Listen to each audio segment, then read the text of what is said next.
thank you for joining us again on day 2 of our Data for Decision-Making program. So if you remember yesterday, we started a bit with discussing the need for data use and beginning to understand the process of how to actually set up a data processing system, whether this is an online or program-based system. And so today we're going to continue that process. And there was a slight change of schedule. We're actually going to be starting with a GIS demonstration. And so we're going to get into a bit where to actually focus your analysis with data processing. And we're going to go into GPS locations and geolocations for your data analysis. But then, of course, we're still going to step it back, and we're going to continue going along with how to choose the correct data visualization, how to process your data in terms of data sources, networks, and then also just kind of how to start a data analysis process. And so you could use these data analysis to really focus where in your program could you use a little bit of an extra attention, whether that's at the beginning with prevention, and the initial testing, or the actual continuation of care. So we'll be getting into all of these areas, but again, we're going to be starting with the geolocation aspect of this, which is a bit of the kind of jumping to the end, but due to a logistic challenge we faced, please bear with us. But yeah, thank you very much. I will pass it over to our colleague, Mr. Dorman, to take us through GIS.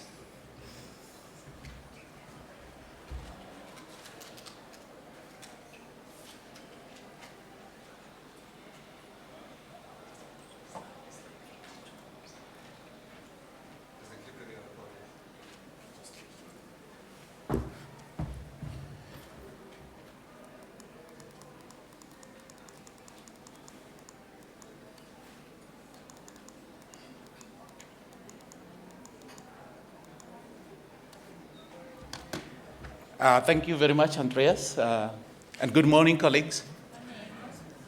My presentation is going to be about one thing and one thing only: how we can use location, i.e. geoanalytics, to be able to make a difference in terms of our targeting, in terms of our implementation, and program management in general.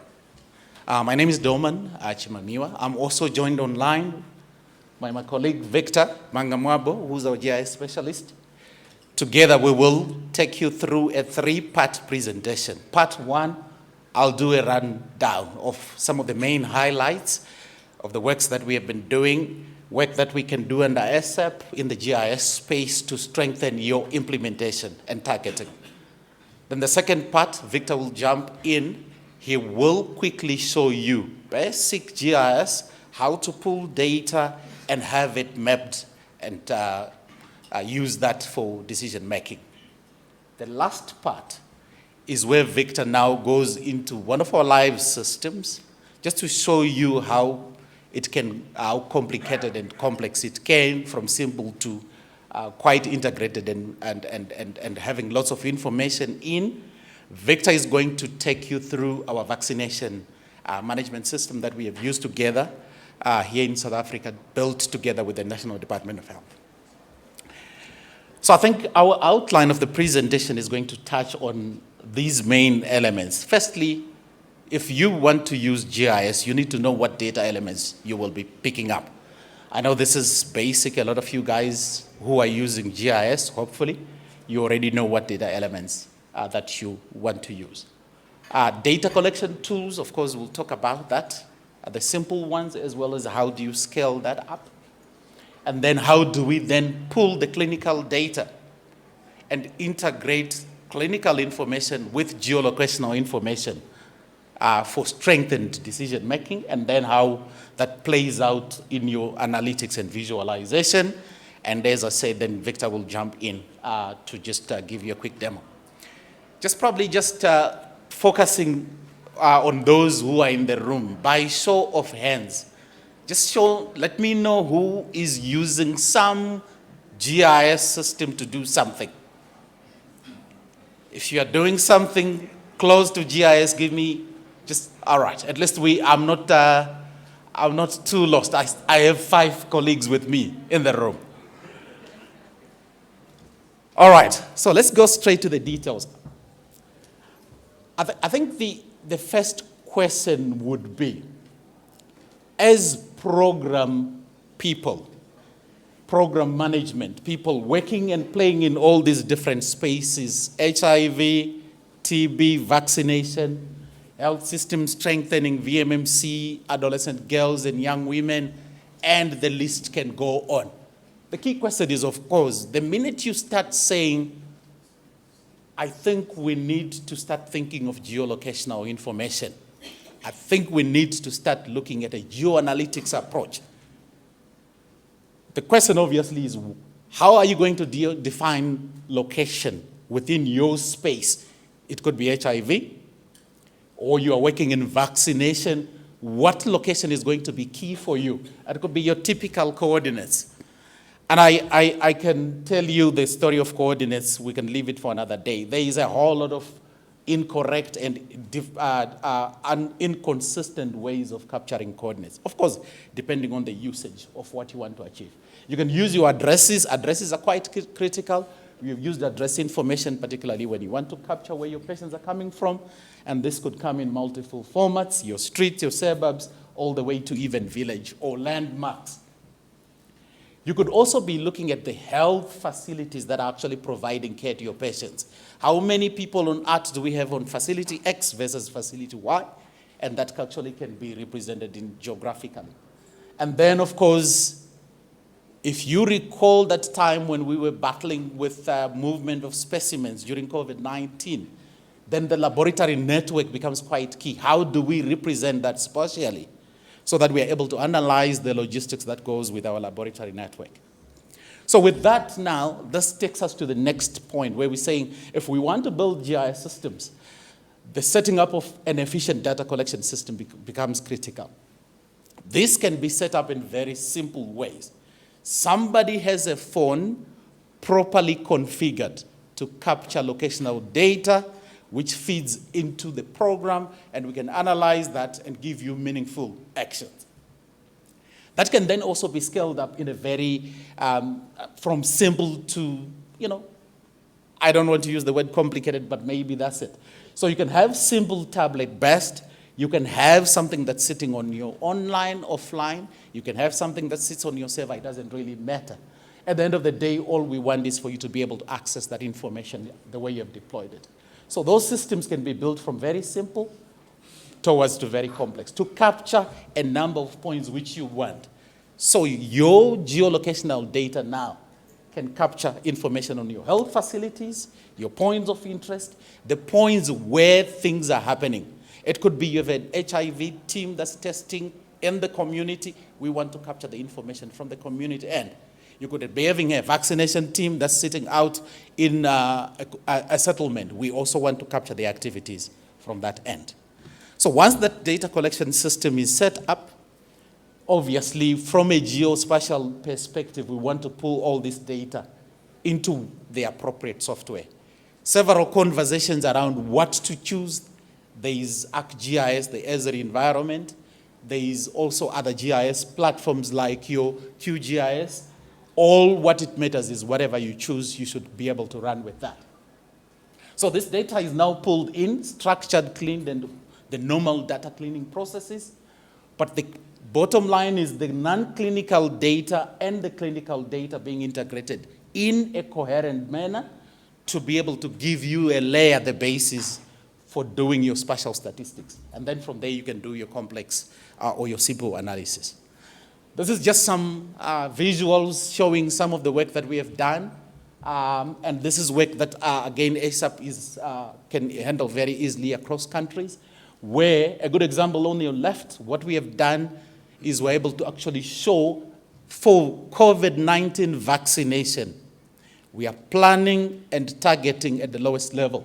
So you can see the brown areas are actually representing areas where we have gaps in terms of poor coverage of vaccination versus your green areas where we have good coverage. And this kind of information becomes key when you are trying to deploy your foot soldiers to do an activity in terms of where should they go and where they should not go. So I think that's the conversation that comes from there. On this other end, we were looking at typical infrastructure associated with facilities, where we're saying we want to make sure that if we have an emergency and we want to move people to be able to access oxygen facilities during COVID-19, who is most at risk? So wherever you see the red lines, we actually have that population group or that settlement being very much at risk, simply because they are too far away from the service that we want to offer them. So another GIS.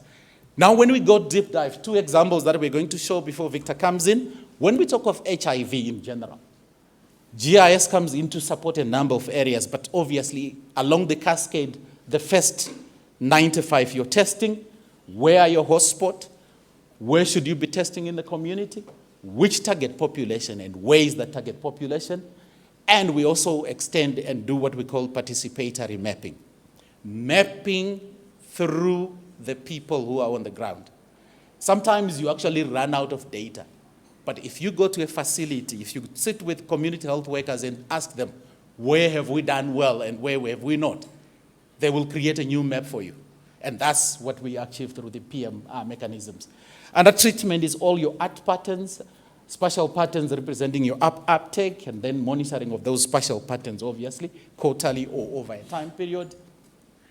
A key element under treatment is your lost follow-ups. We have been able actually to do some work around lost follow-ups and how you can use geo-based techniques to track and trace your lost follow-ups. And then the third one is your suppression, of course, all sorts of things from looking at distribution of retention as well as viral suppression, where we're looking at poor retention. Where is that? And then areas with high rates of suppression, where we can say the patients can be treated in the community. So these are some of the areas where geospatial information has been used. And I'm just going to show you some of those examples. Maybe it might not be too clear for those who are far, but again, using locational information, we're actually able to put all this on a spatial base, and then we are able to actually tell the story of what's happening in the facilities and how that is also linking up with what's happening in the community. What you're seeing on the map below, these are areas where we see a higher number of testing and a high yield. So you can see those that are darker, where you have high testing and high yield, and the other ones we're actually seeing low yield coming through. That way we are actually able to say where should we be going, and thus prioritizing our team deployment. Next slide, almost the same. We are analyzing facility versus community testing, and how does that clinic results compare to the community testing results? And when you know those numbers, should we be testing more in the community? And if so, which communities are we going to be testing on? This is another slide that talks of participatory mapping. I think Prof. Pedro talked briefly about that yesterday. And on this slide, what we have, is sometimes the data you have is just not enough. You're trying everything, fine-tuning your processes and systems, and are not getting the results. And a conversation with the community health workers and your facility could be the key that gives you, what are we missing? And this is where now participatory mapping comes in, where we are creating maps using local communities where they will tell you, they know where the youths gather, they know all the places where some of those things that you don't want to know happen, right? So you now get to understand how the health facilities, the communities perceive the health aspects in that catchment area. From there, you're probably able to pick up things on your key pops. You're also able now to be able to be more guided in terms of your next moves on community testing. So when we do participatory mapping, we pull that data layer into our GIS, and we're actually able to do what we do as part of analysis. Another key last part that we do as part of program support is, at some stage, we need to know whether we have saturated our local area or not. So saturational analysis is one area where we say, where again should we be focusing? That whole where question. Finding people who are living with HIV is becoming an uphill task in some of these areas, resulting in your high testing rates and yet low yields. So the low yield might suggest there is limited targeted testing, or probably we are reaching saturation. If that's the case, then saturation analysis will try to give you some of those answers. So we are doing saturation analysis to identify where we are consistently having lower TX score, and then from there we are able to highlight interventions towards improved testing. This map here is based on this table. There's a small box there. The green simply says, at those facilities that you see in green, people are on treatment. There's no low number of people testing positive, so we don't need to focus too much efforts there. The facilities that you see in red, we say improve testing on this area.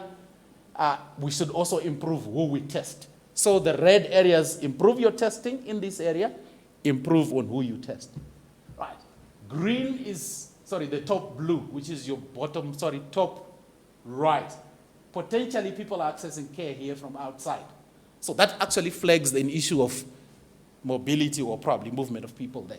And testing is good, that's the bottom right. Testing is good, still gaps to care, focus more on testing here, continue what they are doing.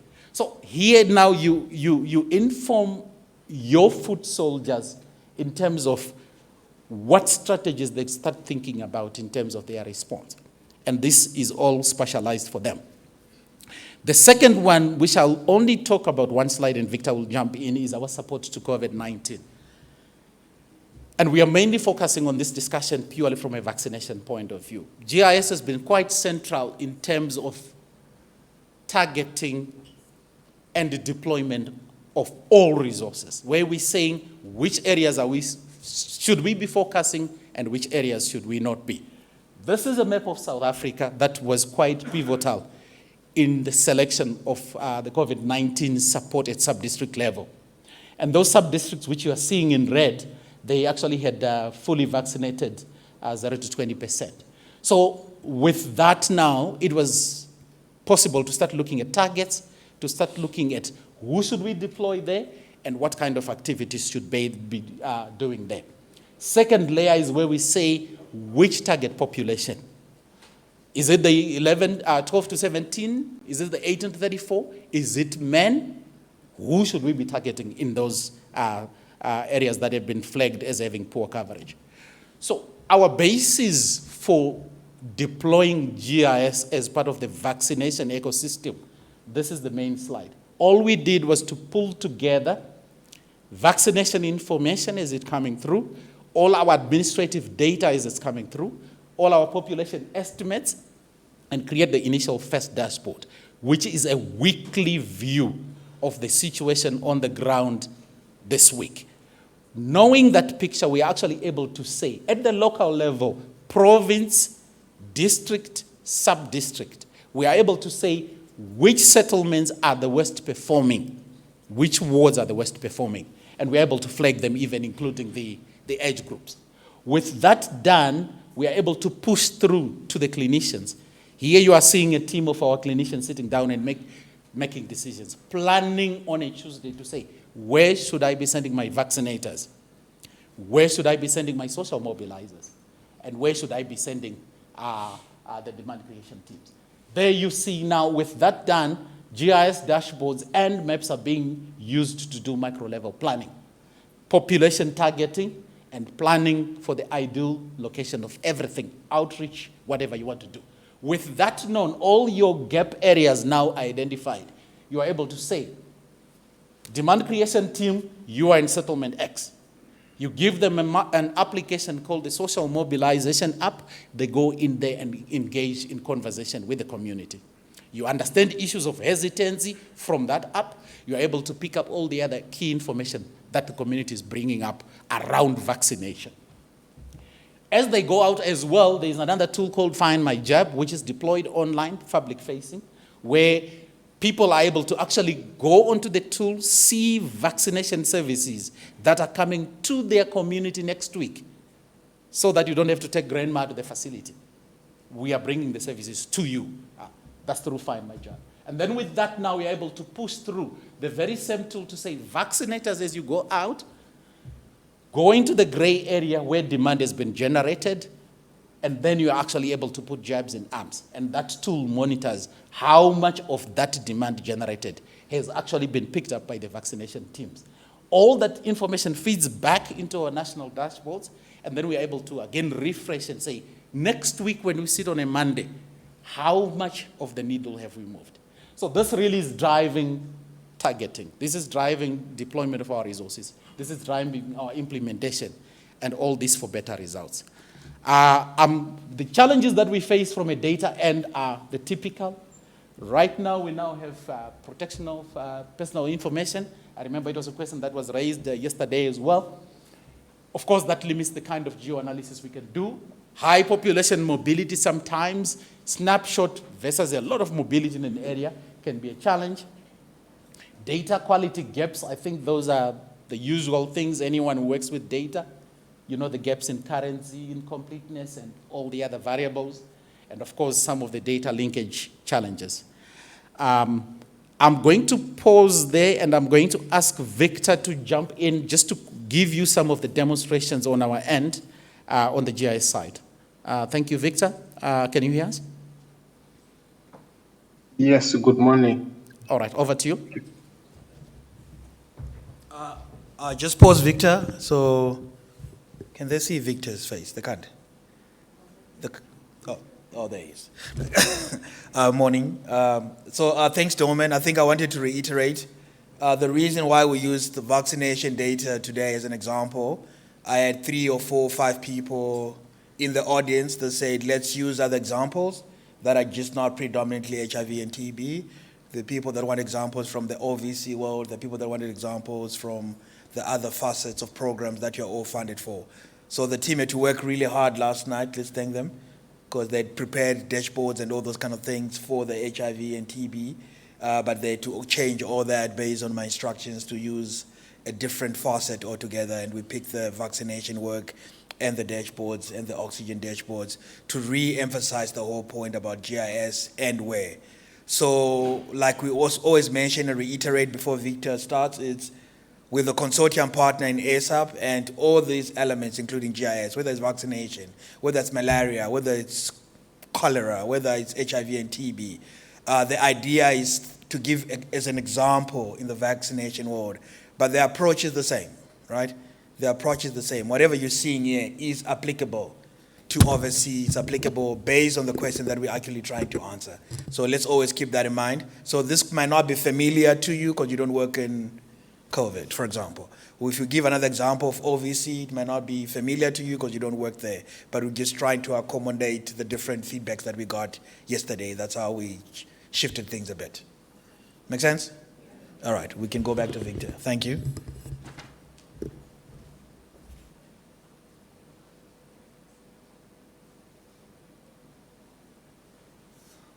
Good morning, colleagues. I'll just quickly take us through this exercise. So what we've done here, we've broken our presentation into 2 parts.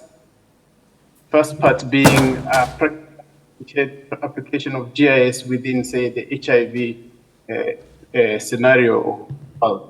And then the second one I'll touch on is now when I demonstrate the dashboard, just to demonstrate what one is able to do with that. So we'll share this document after this, so the colleagues can actually go through this. I know some credentials have been shared that colleagues can use to actually practice using the dataset in question. So to do this particular GIS application for HIV, I just randomly pulled an article on HIV in South Africa. So we can see the title of the article here says Sexual Partnership, Age Pairings, and Risk of HIV Acquisition in Rural South Africa. So we have the abstract there. But within the results that they found, I highlighted some of the key findings, and that's what we're going to be testing our hypothesis using GIS. So basically, it's what's underlining here, but it says HIV incidence was higher amongst 15 to 24-year-old women reporting partnership with 30 to 34-year-old men. So with this said, the aim basically was to analyze and explore spatial patterns of HIV incidence based on these findings above. And we're going to use eThekwini, which is a metro or district in South Africa in KwaZulu-Natal province. Okay, so before we start, I would like to quickly just explore the data set that we have that we're using for this. First piece of data set we have is your settlement boundaries. What's very critical here is that we make sure we have our age represented. So in other words, so that we're able to actually look at these two age groups. Gender, so that we are able to cover your males as well as the females, as well as obviously the location of those attributes. So this is also provided through population estimates, which is broken down to more granular census enumeration areas. So just to give you an idea, I'm just going to pull up my GIS software just now. And what we're seeing in front of us, this is what that data set looks like. So each one of those different blocks, or we call them polygons, represents a part of a settlement within this district. Just to give you context where this is, let me switch on the background map so you get to see South Africa where this is located. So it's that space there, and that's where you have them. Okay? So that is your settlement layer. Okay, the other piece of information that we want to maybe look at is where your health facilities are located. So what we tried to do was to pull your public health facilities within that metro or that district, just to see where the location is. But bear in mind, colleagues, that what we have here is not just your graphical data set as we're seeing here, because there's more information that's attached to the background of each of these two layers. So for instance, within the GIS environment, I can actually create what's called an attributes table for the settlement. And what colleagues should be able to see is additional information that is attached to all these different pieces of information. So for instance, here we have a record of about 5,674 settlements that are highlighted. And if I scroll to the right, you start seeing things such as gender, as well as the age. And to the far right, you also see other things such as land use, types, villages, and so forth. I will get back to why we're touching on that just shortly. So additional data set we can look at is your district and sub-district boundaries. I'm not going to add it here, but once we start producing some of the maps, we're going to see how they look like. But in essence, they are going to look exactly like how your settlements look like, just that they are much bigger boundaries. Okay. So let's take a step further and quickly just explore that settlement data. And how to do that, I'll just open the same data set within an Excel workbook. So again, this is what's sitting behind the data set I just showed you. We've got the settlements, and then you can see here your EAs, which basically represent your different code each settlement is given. You have your gender data here. And if I scroll to the right, you start seeing your age aggregation broken down. So there's the two age groups, the age groups you're looking for. Okay. As well as to the far right, what's going to be very important for us is what land use is it? Looking at villages, because in our scenario here, we're talking about rural South Africa. And it happens that eThekwini is actually an urban metro, but they do have rural outskirts. Right. So going back to our steps, so we can explore all the data set in a similar way. So the data set comes as a shapefile, which is a GIS data set, but there's usually attribute information which you can open in Excel and change, modify if you need to modify it, do calculations if you need to. to have those two pieces of information attached to each other. So to access the content where one can actually do this, we've loaded the data set onto this link. Again, we'll share that so that colleagues can be able to run an exercise using that. And then,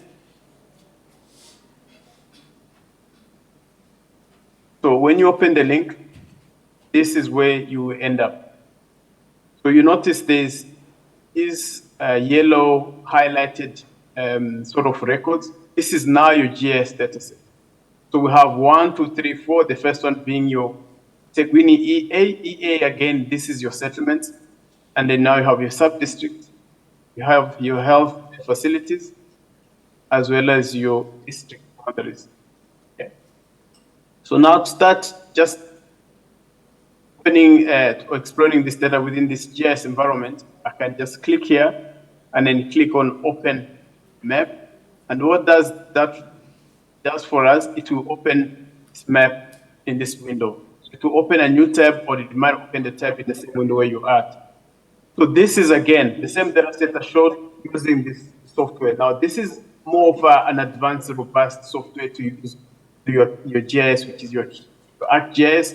However, you can also use open source such as QGIS to achieve the same results. So I'm going to use this web-based to start exploring the data.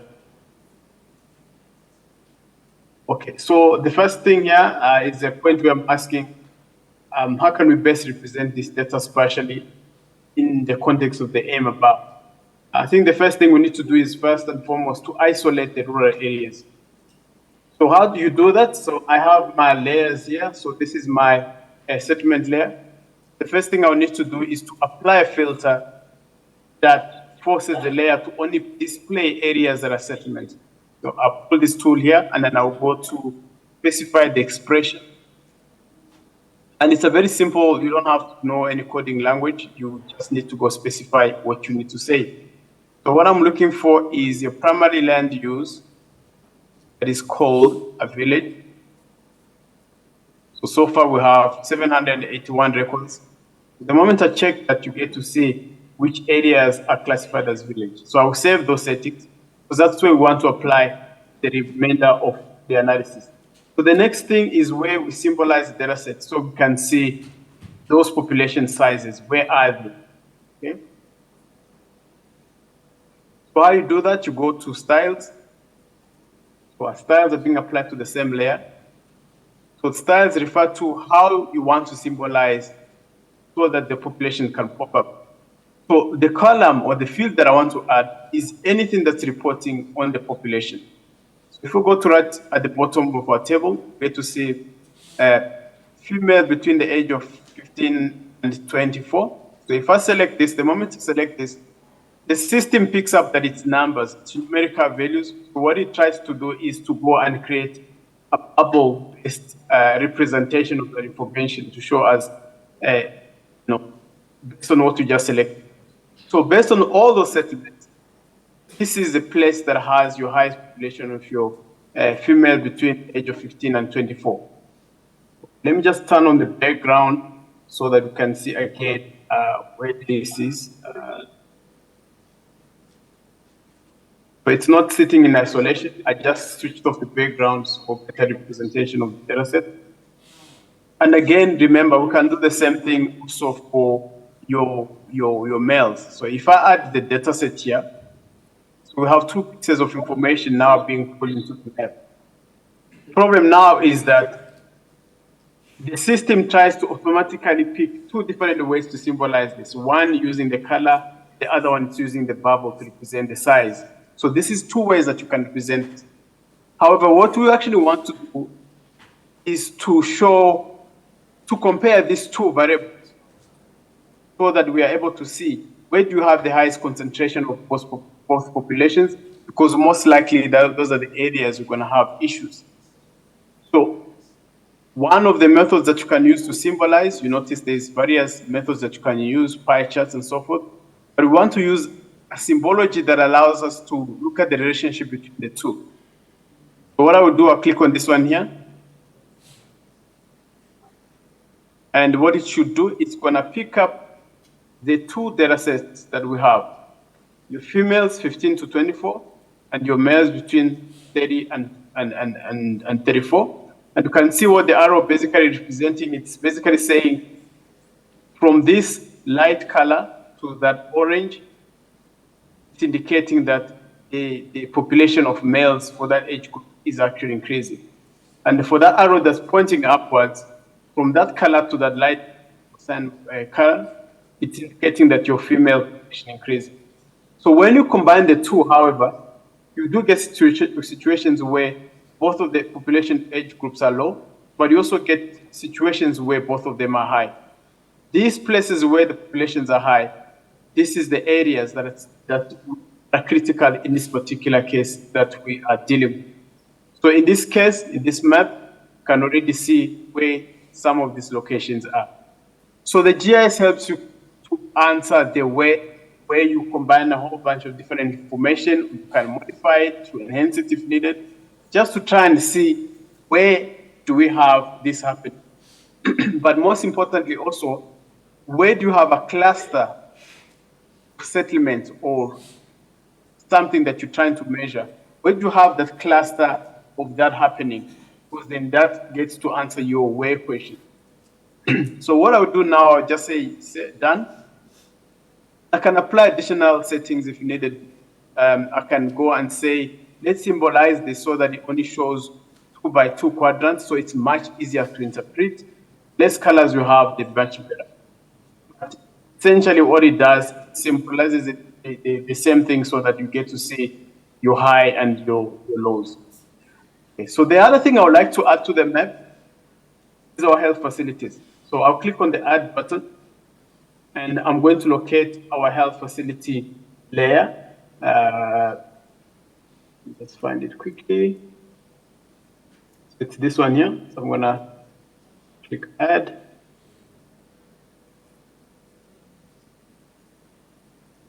And it should add a point sort of based layer on top of the map. Colleagues, you notice I've typed the World Health, but I can actually rename this whole entire facilities. Take off that, just trying to cosmetically change things so that they make sense to you. So now we get to see the location of the health facilities. So what I would like to display to you under the health facilities is the following. So under the health facility, we have your district, what district it's in, sub-district, the name of the health facility, the type, whether it's public or private. Now, this is important. This is what gives it its locational ability. So the data set we pull there is based on total number of people who are vaccinated. I'm going to use this as a proxy to say this is a capacity of that health facility. If the health facility has got a higher number, assume that it's able to handle a lot of clients coming to the facility, and vice versa, the number is very low.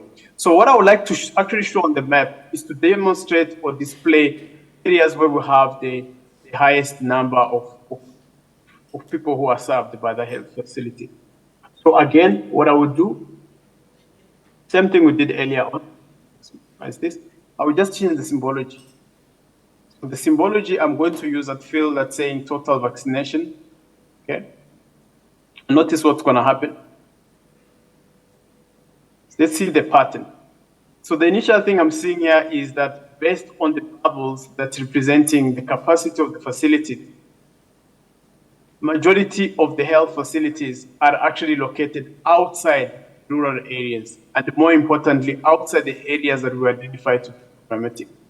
So this alone, by comparing these 3 pieces of layer or information, we can be able to say we know areas that might need some sort of intervention. So we've identified them and already know what facilities are in those areas. And in some cases, those areas, as you can see here, are not very well served. Let me just say, and what I would like to do is to bring back our background map. So we're able to see in context, where is this area? So the next step that one can actually do within the software is that I can actually create a map layout. And basically what the map layout would look like, we can call it, I'm just calling that sake of exercise. And I can decide how big I want my map to be, landscape or portrait. Let me just send it to portrait. I'll save it as an image, so PNG. And advanced settings, I would like to change the quality of the image to the 150 dpi. I want to include the legend and I want to include the arrow. The next thing I need to do is to just say export, and it should export the map as it appears like this on the screen, just so that it will add your legend as well as your arrow. So if I click on that image, this is what the map looks like. So we have your legend, which speaks to what we're seeing here. And yeah, so that's what the map looks like. But colleagues, do notice that one can make more advanced and more informative sort of map using your ArcGIS system as well as your QGIS if you're using open source solutions, where you're able to add more things, you add more colors, modify more things as needed. So colleagues, that covers the first step of the exercise. There's more things that we can do, such as displaying with the vulnerability of the population if we have data that's reporting on vulnerability. Okay, so the next thing I would like to do now is to jump to the next part where we look at your COVID-19 vaccination dashboards. Okay.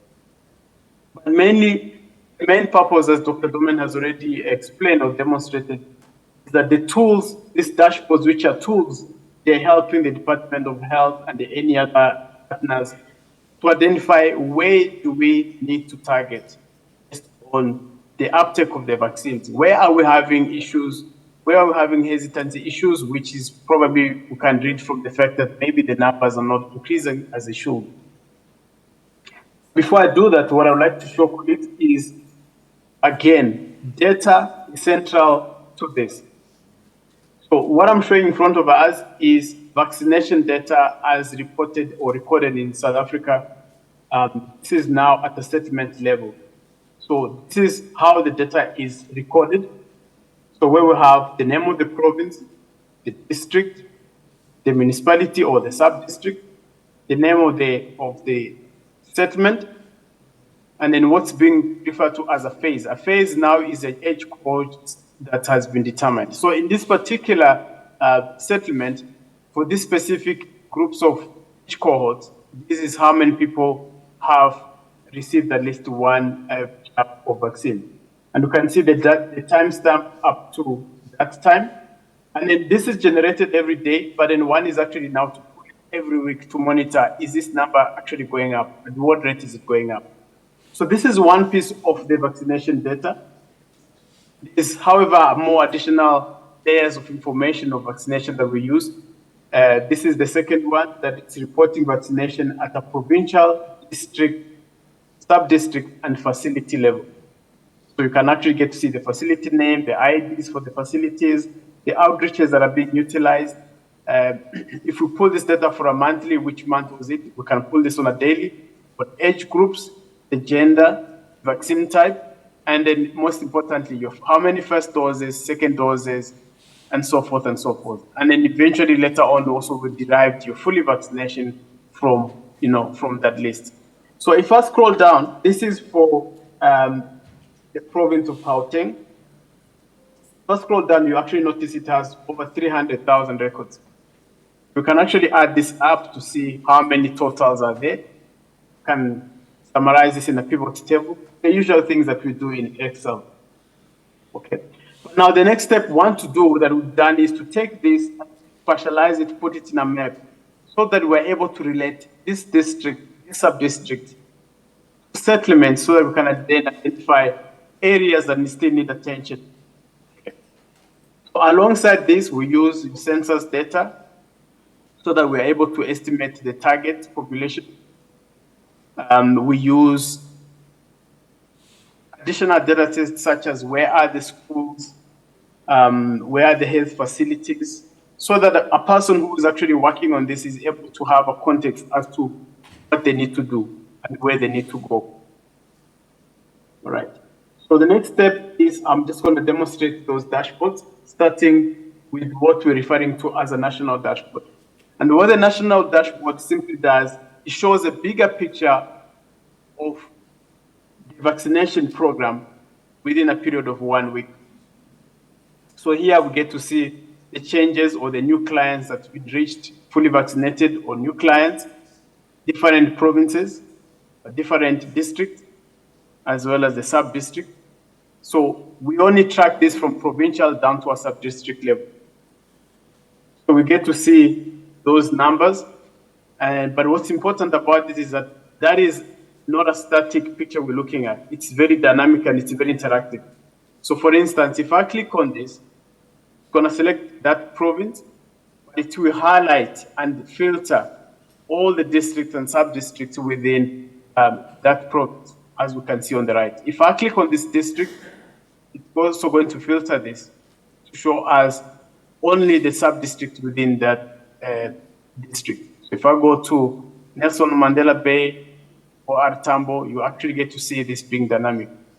So additional to this, once a person has a bigger picture of the province, districts, sub-districts, how we're doing, you can go down to further down into the map and sort of see what sort of patterns are we seeing. And obviously, map is interactive, again, with these summaries that we have on the right side. And also we have a legend that speaks to the colors you're seeing on the map. So for instance, that maroon color is representing any areas, geographic areas, where the coverage of people who are vaccinated is between 0 and 5%.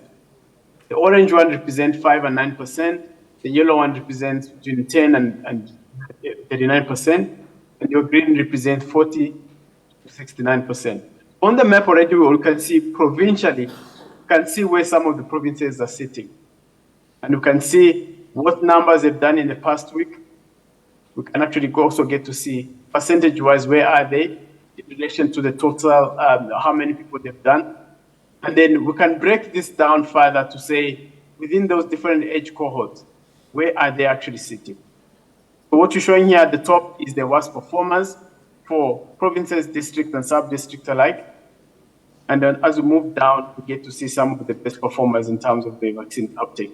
So if I click on any of this, again, what it's going to do, it's going to zoom into the map for us to show us where the province is. It's going to show us the districts within that province, as well as your sub-district.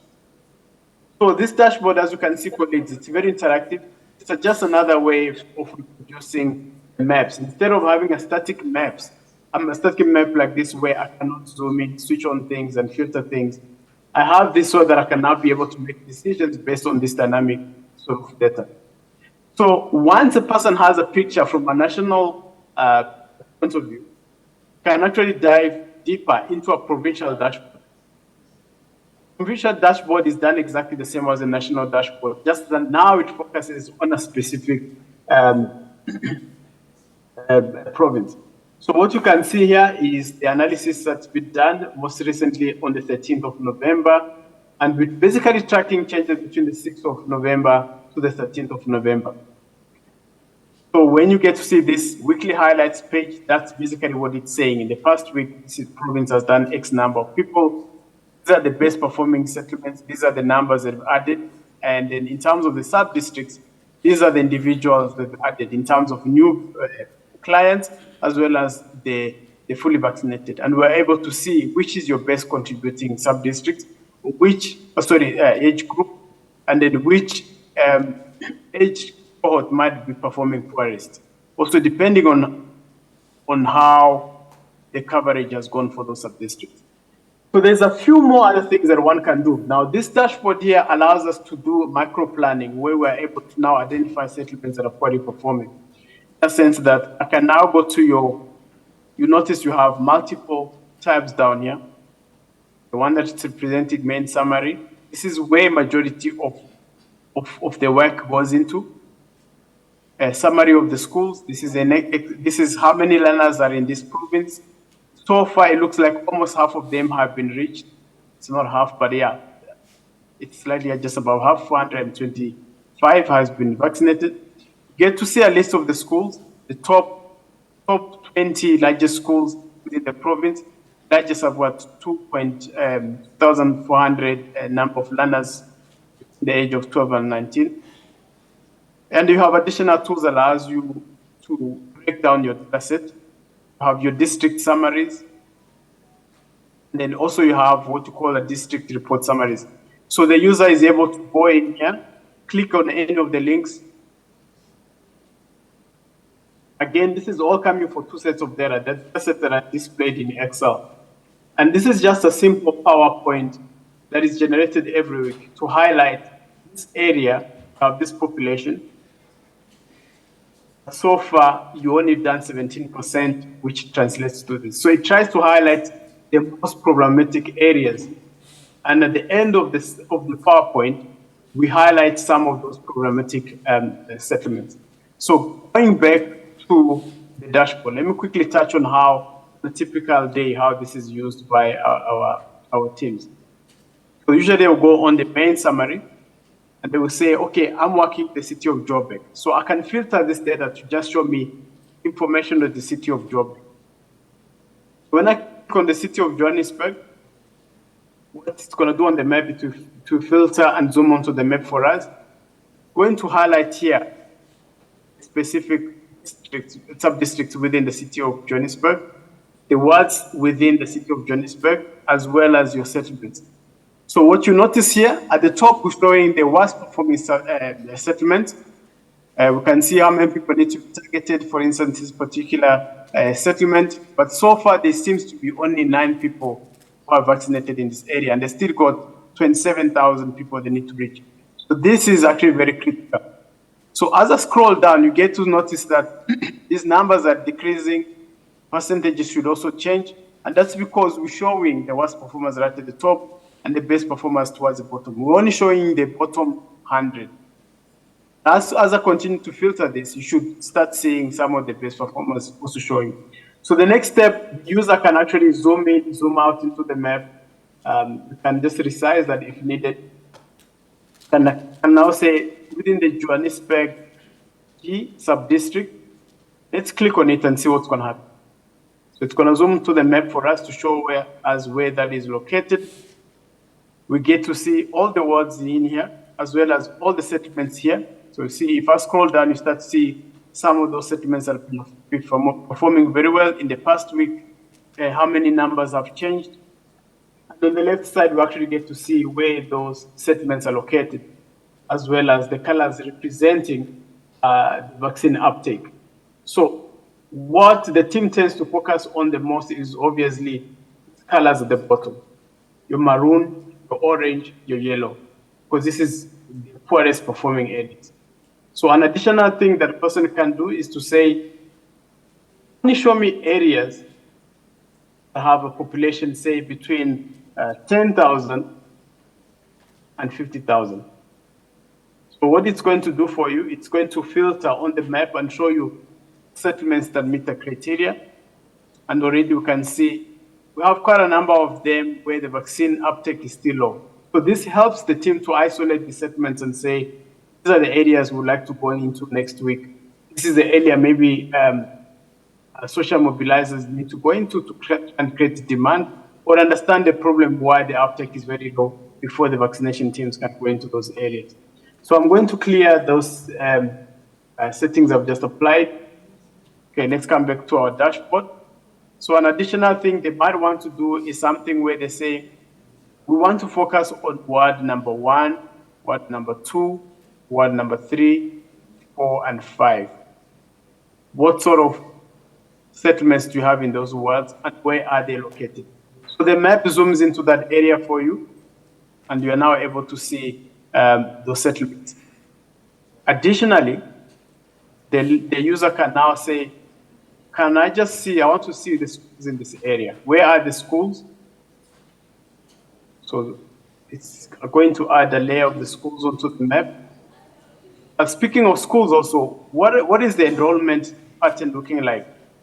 So when I go here, so right now what it's telling us is that there's no schools in this ward here. Okay, and then so far it looks like we've only reached about 5,422 learners. So no schools are displayed here.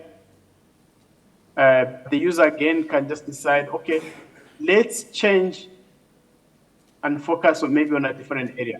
So what I would like to do is to go to a different sub-district. I want to go to Johannesburg. So that's where you have your Soweto and the settlements around it. The user can use a tool where they say, can you please summarize based on a group of settlements? So what I will do here, let me just switch off the words boundaries. Okay, and then I would like to select a group of settlements. So I'm just gonna draw a polygon around the settlements because I maybe want to understand how many people have actually been vaccinated, this group of settlements that I'm selecting.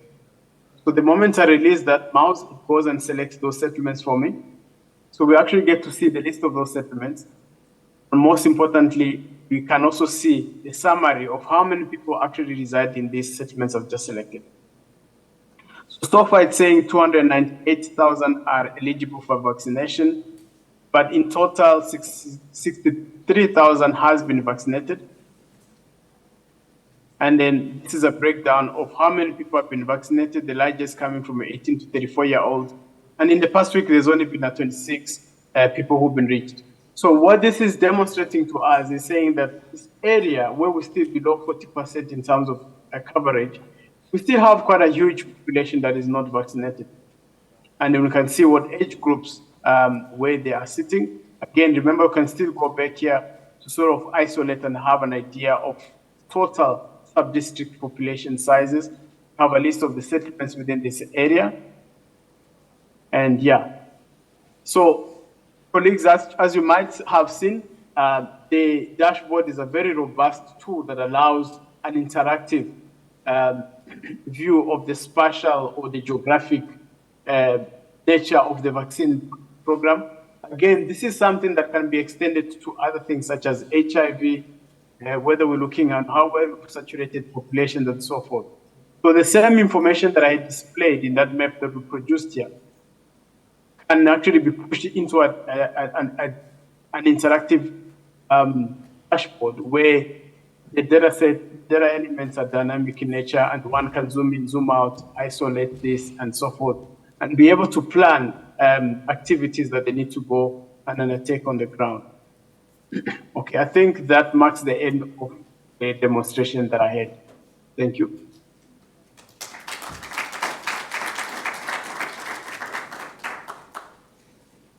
Thank you very much, Victor. Right, I think that brings us to the end of the GIS presentations. Any quick questions from anyone?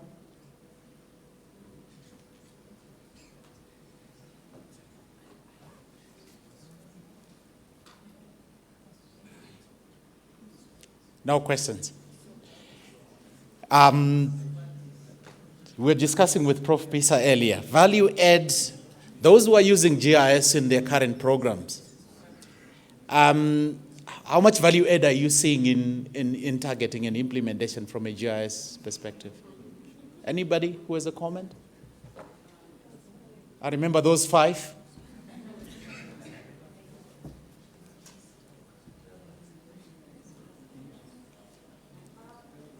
Yes, ma'am, go for it. I have a comment. So,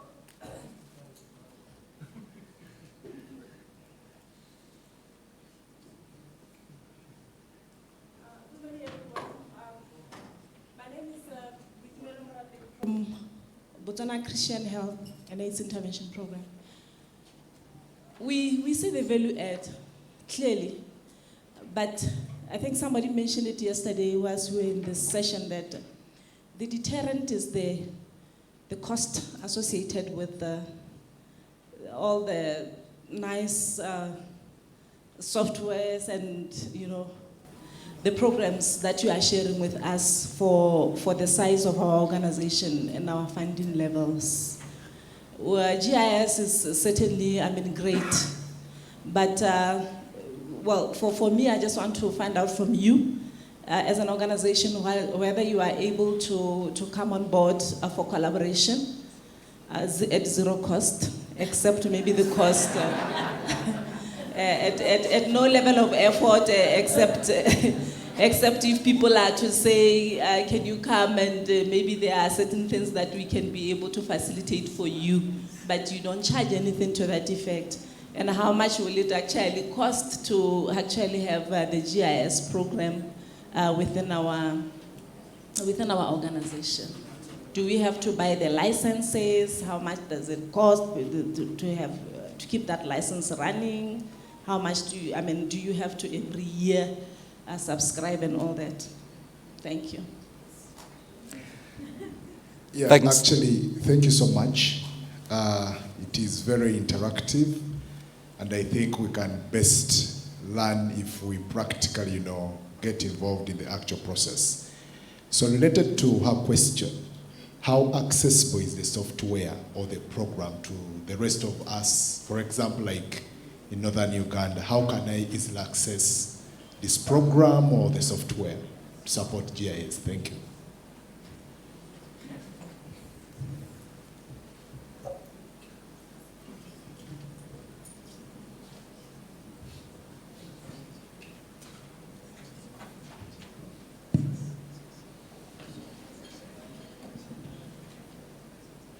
Thank you. Good morning, everyone. My name is Flavia Adoch. I work with Youth Alive Uganda. Yeah, so this has been very interesting. There's interacting with my neighbor. We somehow got lost. It looked so it seems so complicated. But I'm speaking from an OVC arm. We were also thinking of trying to plot our households. I don't know whether there are OVC partners in here. Yeah, we are here. So that's good. So, we also wanted to do this starting next quarter, where we have all our coordinates of the households, okay? Such that we know that there is a parachute worker that has visited there, and we have plotted all the households, and we know where they are. Because right now, we just base on paper-based, okay? So that has been so challenging. When I look at what you have presented, I was trying to reflect upon now how do we make it easier for the OVC, okay? Because this seemed more clinical, it's looking at health facilities.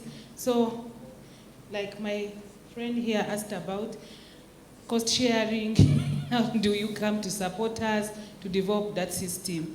Thank you, and over. Good morning once again. My name is Sunday from G2G Mechanism, Bara Regional Referral Hospital.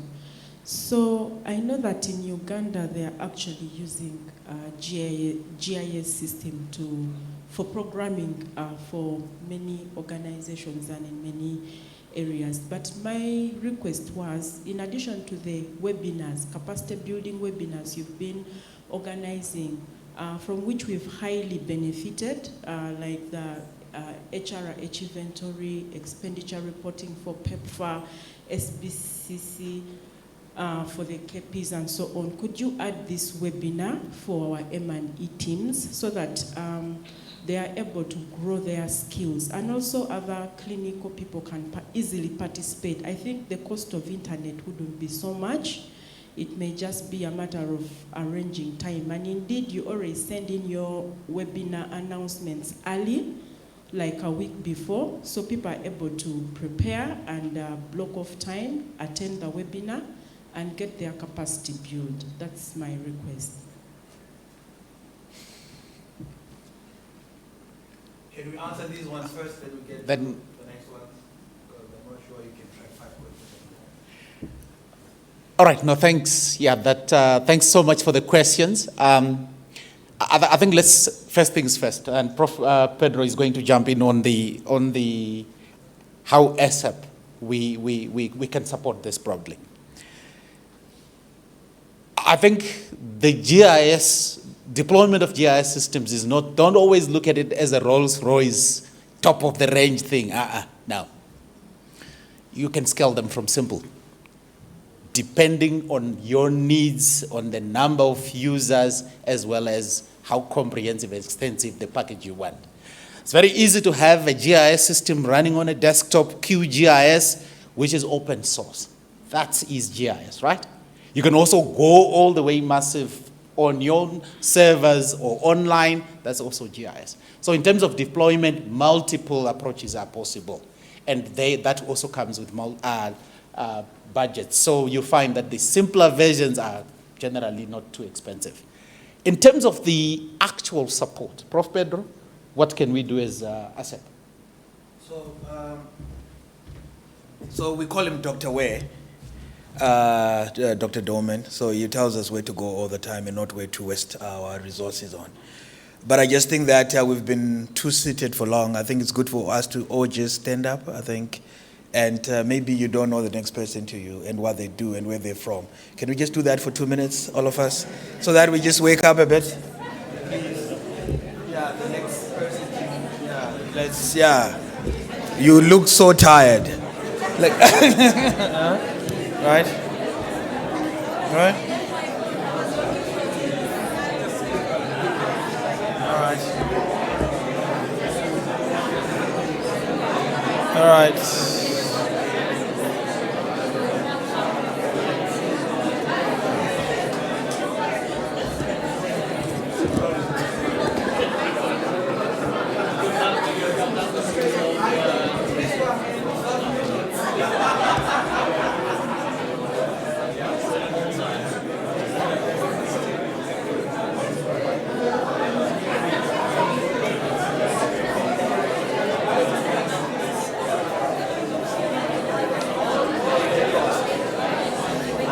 All right, let's settle down. That's enough information. All right. Last person on the door, please close the door. Let's settle down. Settle down.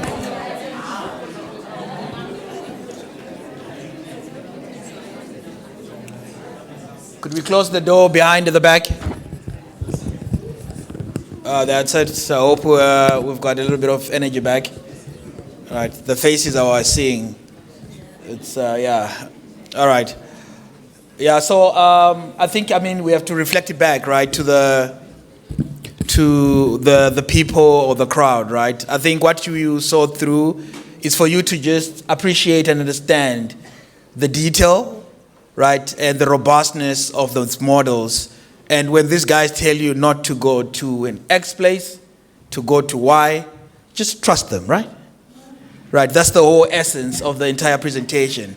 So that you understand that it's not guesswork, right? You understand that there is a whole lot of science and work and understanding and assumptions that behind this tech, so that when they tell you through some level of confidence that, you know what, you're not going to get this result when you go to point X, you'd rather go to point Y. That's where the clientele or the target audience you're actually looking for is. The idea is to just say, yes, Doman, that's what we do. We have learned that. We have tried to argue with him for years and the likes, and we've realized, no, we don't have to do that, right? We just have to trust. But this element is not necessarily to make you GIS specialist, right?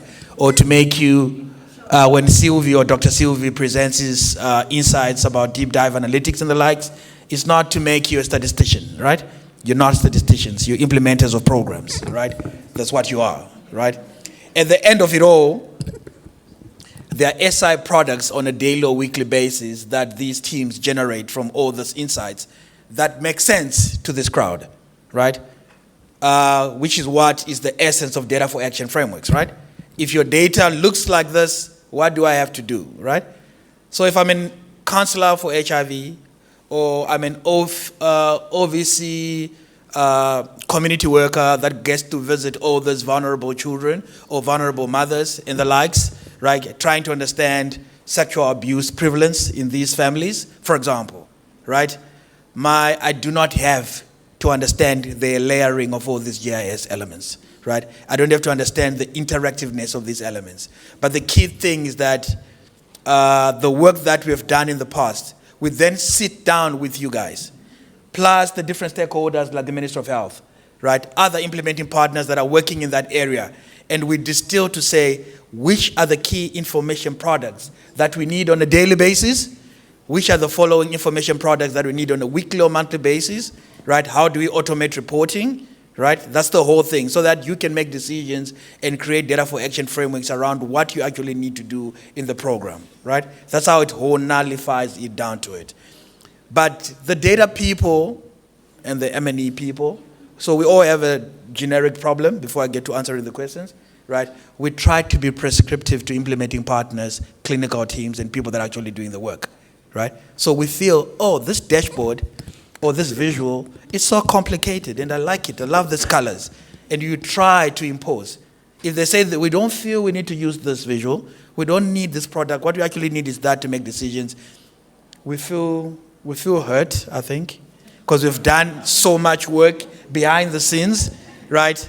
But those are the essence we're talking about yesterday when we were talking about situation rooms, right? It's the buy-in, right? So start slow. What they like, give them what they like. As you go, get the trust, you introduce new SI products and all those kind of things. Measure the evaluation of impact. Is that target, right, or that number actually improving over time based on using the data and targeted interventions? That's the essence of these things. Does that make sense? So, coming back to the questions, right? The whole thing around creating these global mechanisms like ASAP is to make sure that we work with the approach for PEPFAR around data precision programming and tailored targeting, predominantly because we know that the amount of money that you are given by PEPFAR in the last 10 years and the amount of money that you're getting today, we know what that bottom line looks like, right? We know that your money has halved, the targets have not changed, the resources and the teams you're working with from a technical point of view have also reduced dramatically, but the amount of work you're required to do has not changed, right? So the efficiencies around the solutions like GIS actually there are areas where you can actually start cost saving because you've adopted these particular technologies, right? So you probably don't need 200 HIV testing counselors across every facility that you manage. You probably do not need X number of community people doing X in the community, right? If you use the data wisely, if you use these applications of GIS and the likes and invest in those, right, you actually see that there's actually a resource saving, right, from your programs. So if you have to take one-way thing, right, when you get back home, is to talk to the first thing, drop an email to your CFO to say, we have heard about these people called ASAP, right, that you have known over time, for some of you. For those that don't, right, that we feel if we talk to them some more, right, we could add efficiencies around our burn rates, right, around our cost effectiveness of managing a program, and we can make some savings in the program. That's the essence of this thing, right? We can get, right, the same patient outcomes, right, at a reduced cost, right, by using data wisely, right? So in terms of the services costing that you're mentioning and the likes, there are certain prerequisites that you need, right? You need some data that looks in a certain way. I don't want to go too more technical, right? So that you can do more client phenotyping, not client phenotyping, let's drop that word. Client characterization, right? Let's use that word, right? Where you probably need someone's name, you need their gender, you need where they stay, their location, their facility, and all those kind of things to be able to do the data, to do the analysis, right? So as you said, you can start from basic to a Rolls Royce, but it always starts with what?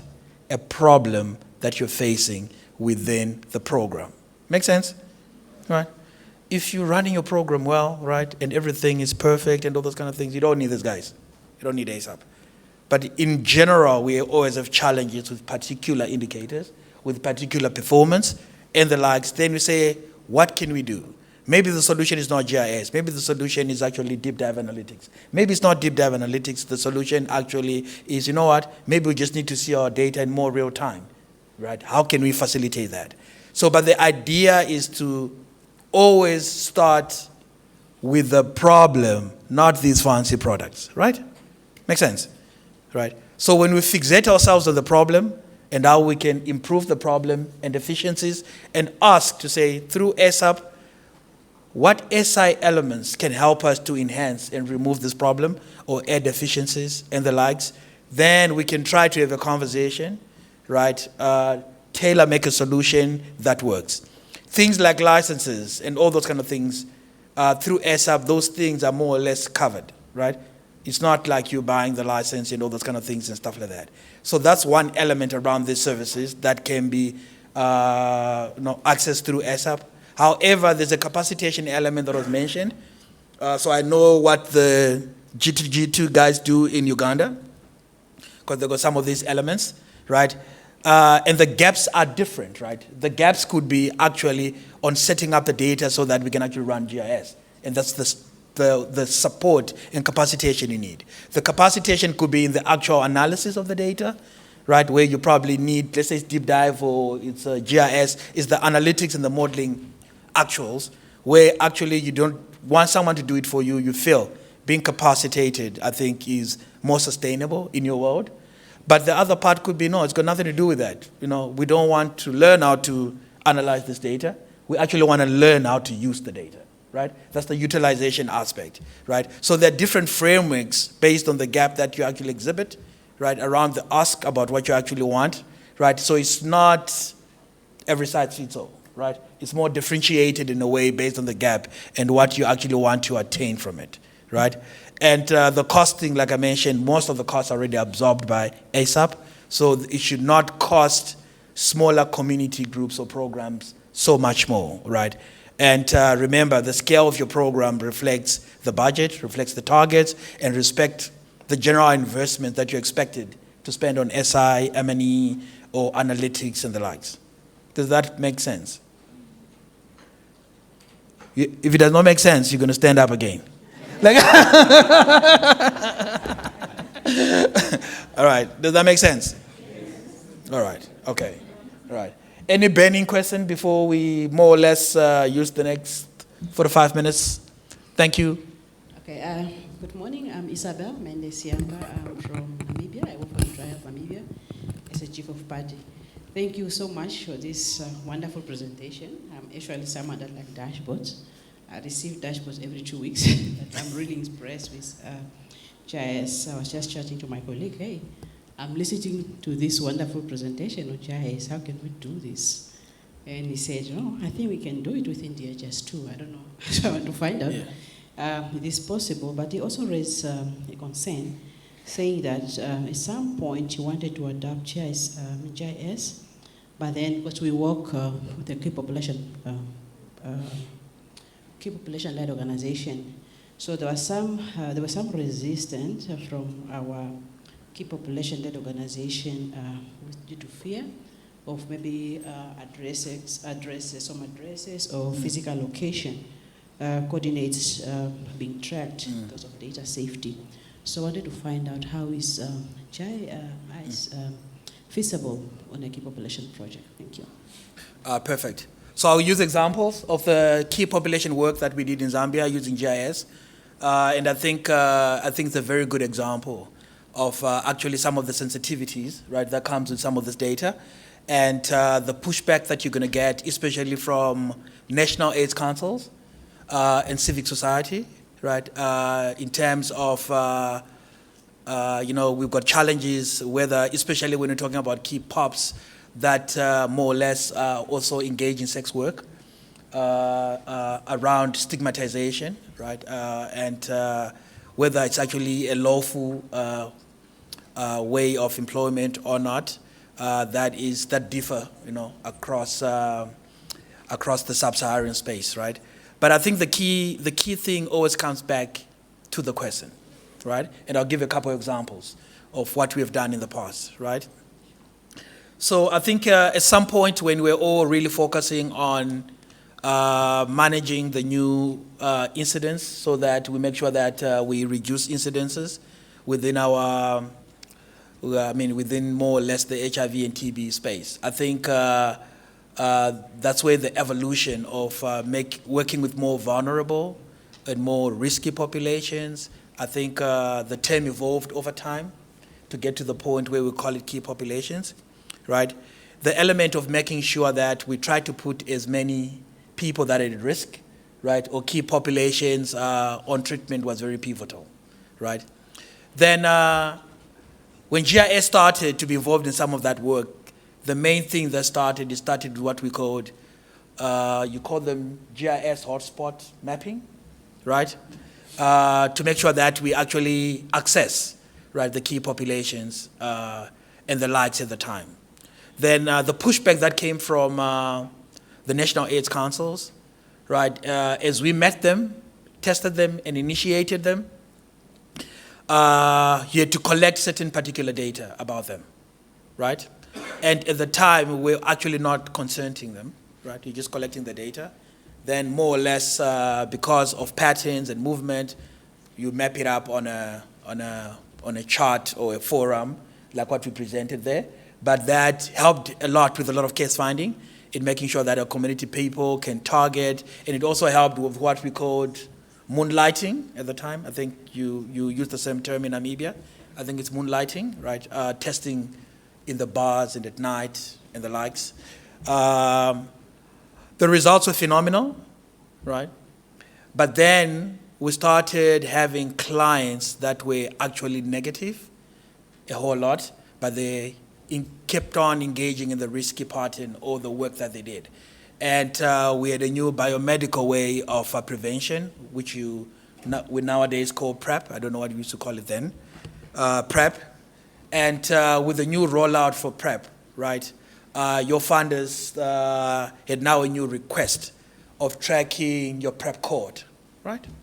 I think there was an indicator for that, PrEP_prevention.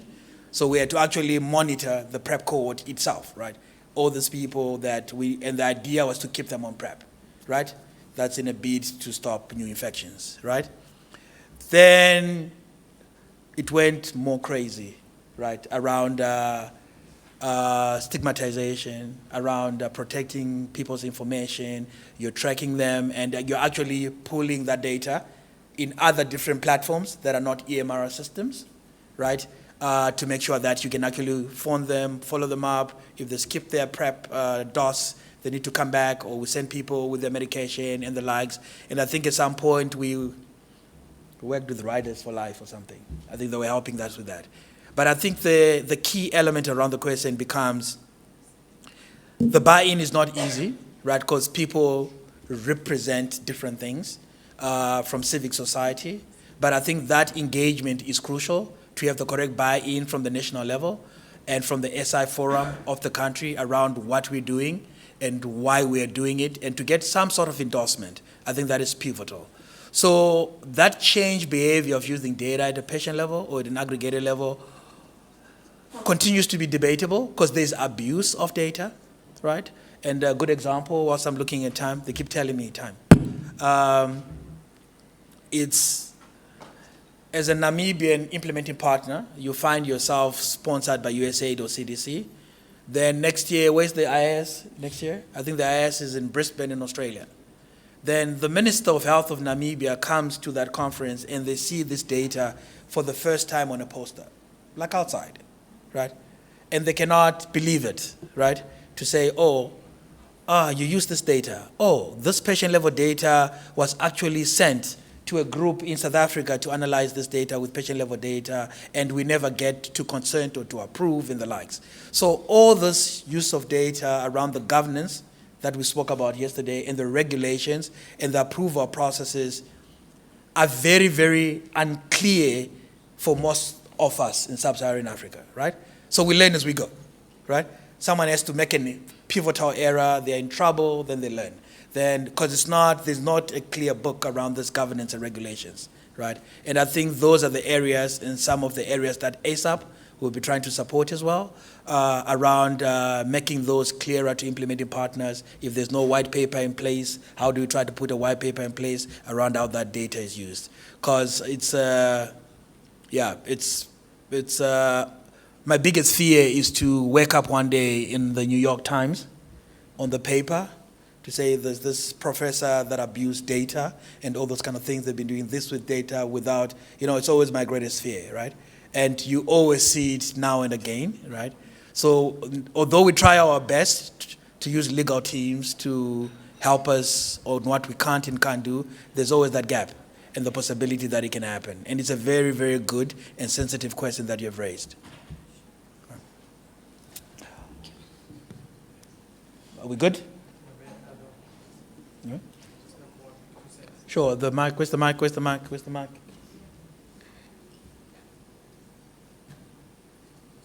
Anything burning, just keep it coming. And remember, I don't have the answer for everything, but there's someone in this crowd that is the answer. Eh? Hi. I agree completely Sylvie. with... Yeah. Hi, everyone. I'm Sylvie. So I agree completely with your location is very sensitive. But sometimes to circumvent that, what we may want to ask for is the self-reported distance from a facility. So that can circumvent that kind of issue, and we can accommodate for that. Not necessarily in a GIS perspective, but that can come across very useful if you look at it from a data analytics point of view. And we can discuss it a bit later as well. Thank you. Perfect. This is Dr. Sylvie, our analytics specialist. Right. Who does index testing? Oh, the corporate. So these are the guys breaking the law that you just mentioned, right? Right? Yeah, because that's what happens, right? So I've got 5 of my index, right? So you phone me, then I don't want to say give up. I mention their names, I mention their location and the likes. Then what these guys do, right? Because they want to target her, my partner, he stays on number 7, Fowles Road, right? That's where they are going, these guys. So here's what they do. So they pretend to do a door-to-door. Huh? That's what they do, right? So they go to Fowles Road, right? They pretend to do the 3 streets behind Fowles Road, to 1 street behind Fowles, but they know where they're going, right? Right? Until they get to number 7 Fowles Road, right? Then they say this, then this, then this, then they try to do enhanced counseling and motivation to test until that index is tested, then they initiate it, right? That's what they do, right? Right. So you see how they do index. So it's one of those elements, right, where it helps us meeting our targets and the likes, but there's this element that we need to have a consensus around the approach itself and whether we're breaking some elements of privacy, some elements, that kind of thing. All right, I'll pause here. Then I think Art is next. I think we're going to go back a little bit on to. So you've seen a whole set of different dashboards and the implementation of those dashboards. I think that's the next element that we're going to talk to until we get a break at 10. All right? Happy?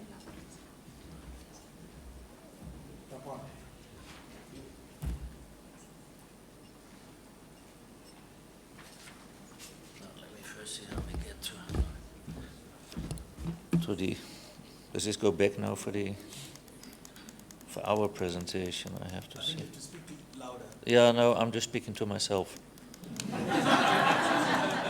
I have that habit sometimes when people say, "Are you already there in your age?" At your age, I say, "Yeah." Just a second, please. No, it doesn't. It's for yeah, but no, it doesn't go further. It was yesterday. Can we do that one? Good morning, ladies and gentlemen. How are you? Good morning, everybody who is not here and who is joining virtually. I don't hear, of course, that they are doing well, but I'm sure they're doing well. Good morning, technicians. You're also very important. So let me see, how do we go from here now? I have to wait. There are questions online. Considering what?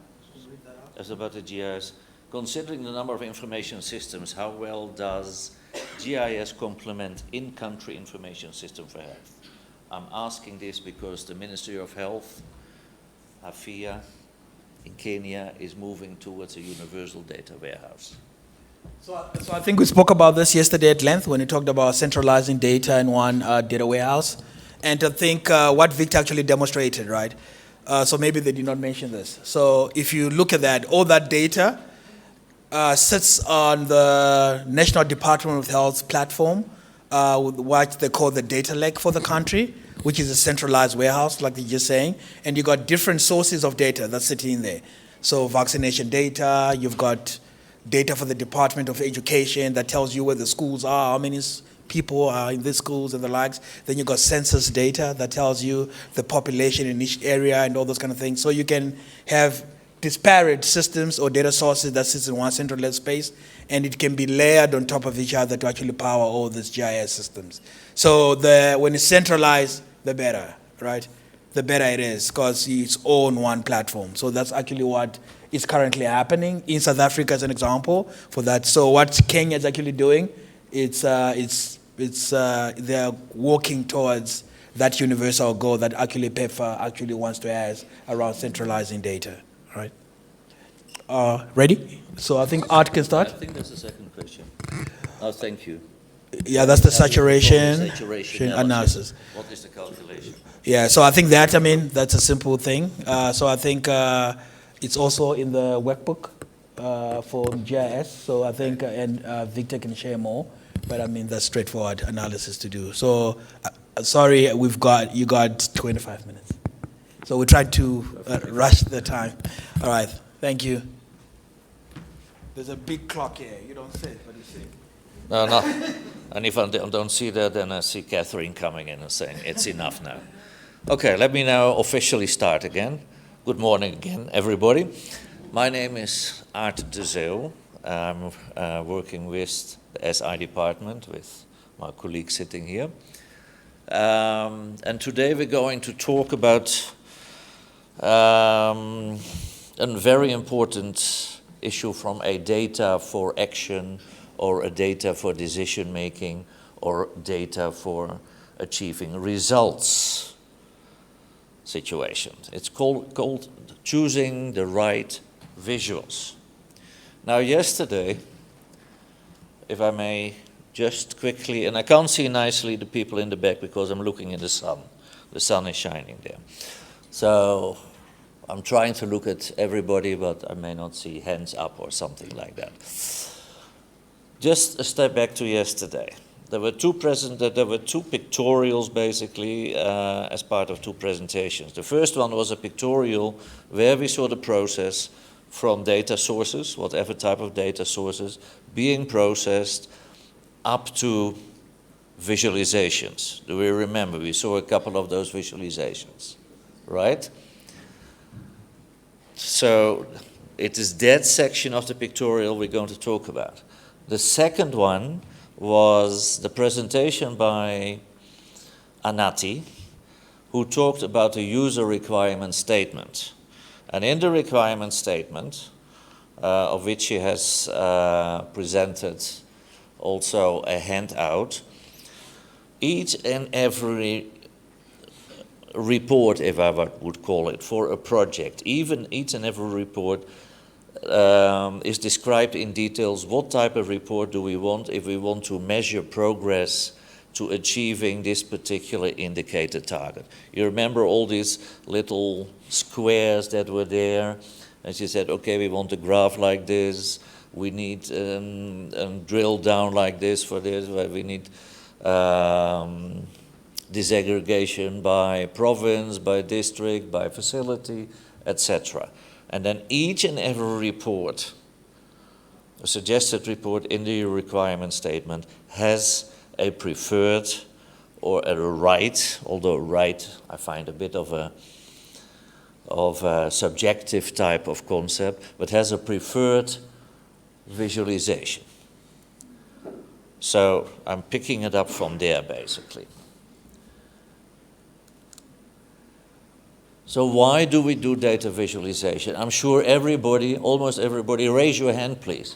Who is working here with data visualization? Who does it, who reads it, who puts it in reports, etc.? Who is doing data visualization? Who is working with visualization? Who is reading data visualization? Only one person? Two persons? More? So few? How do you track your projects? How do you track the progress in terms of your performance in a project? Not everybody? Okay. Then hopefully my contribution will help a little bit in that. Obviously, when you run a project, and I'm not talking necessarily about HIV, some of my examples will be HRV related, but the visualizations are applicable to other projects also. I go even back in my previous life, and I have a couple of previous lives, as you can see in my gray hair, you know. I did visualizations for a project in 2005, which had to do with a tsunami that happened on Boxing Day in 2004. There was a little project and they asked me to assist. Even their visualizations work, right? So what I mean to say, HRV, but this also applies to visualizations because I do high level, because I don't have a lot of time. I have 23 minutes. So I do visualizations, HRV, but it may apply to OVC, may apply to COVID, may apply to all type of projects that's run. So why visualization? All our projects, do they generate data or not? And the choir says, yes, right? But not everybody knows how to read or use it, right? And I'm not saying only you, even me sometimes when I look at data and I say, what does it say? Well, what does it tell me? And why do I need to basically know what it tells me? And I need to know in a project, because together with my colleagues, we're also involved in projects in Right to Care, we need to see, are we achieving the targets of the indicators that we promised our donor, USAID, CDC, maybe another one, that we would achieve, for which we would get funds. You know, it's a commitment. So that's why we have the data. Now, the data is more difficult to interpret, at least for somebody like me. I'm not good in figures, in seeing figures. I love to see visualizations. I'm a bit more creative than number-oriented. So this session is also be a bit creative, because Dr. Dorman started with some creativity in his dashboards, and we continue with that. So when data is presented in a solely textual manner, be it Excel, be it CVCs, it can be difficult to interpret. That is where data visualization comes in. Right? You can transfer and translate data into visualizations, and later on my colleague Andres will give you a few examples of how to do that. So let's go into a couple of what I just said.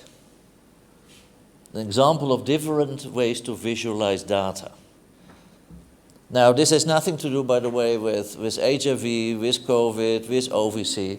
It has to do with health, because it talks about road accidents. Now, road accidents talk about health as well, right? So there's still a little indirect link. You see here that the first one, on the left-hand side, the exact number of road accidents for pedestrians between 45 and 50-year-old. You have that in a table. You see on the left-hand side, in the y-axis, the vertical one, you see there the age groups, right? And then on top you see the ways of transportation, a car, motorbike, pedestrian. Now that's really more mobility than etc. And then you can see there that, for instance, in the age group of, 45 to 50, we have 71 pedestrians who got road accidents. But we can do more with those data. We go to the one in the middle, to the table. Here we can see that most of the road accidents per transportation mode are caused by cars, right? Motorbikes, then pedestrians, then cyclists. You still can get more information out of what is in that table. Information that will help you to also actually start planning for interventions. Interventions like, how can we increase the safety of the various types of road users? And here I come with a lovely, but difficult for some people, difficult to understand, what we call a radar chart. Now the radar chart here, it looks a bit like a radar. It's also called a spider chart, because Spiders make webs apparently like that. So you can call it also a spider chart. You can, let me see here. Here you can see this is a car. So you see that if there were, okay, I have to add one thing here. If these would be percentages on these, what I call going to these corners, percentage lines, that in the 50 to 24-year-olds, they have the highest number of car accidents. Not surprising, we read that quite often in the newspaper, right? Motorbikes, well, you know, it looks a bit like in the 25 to 34 years old. And you're not surprised because sometimes when you see motorbikes on the highways here, I wonder whether I'm riding a bicycle instead of driving a car when I'm being overtaken by them. Then we have pedestrians. Pedestrians we see especially here more than 75-year-olds. And so out of this table you can get various presentations, and this one tells you, okay, authorities might have to do something in terms of awareness raising for the 15 to 24-year-old car drivers, because they have the highest number of accidents, etc.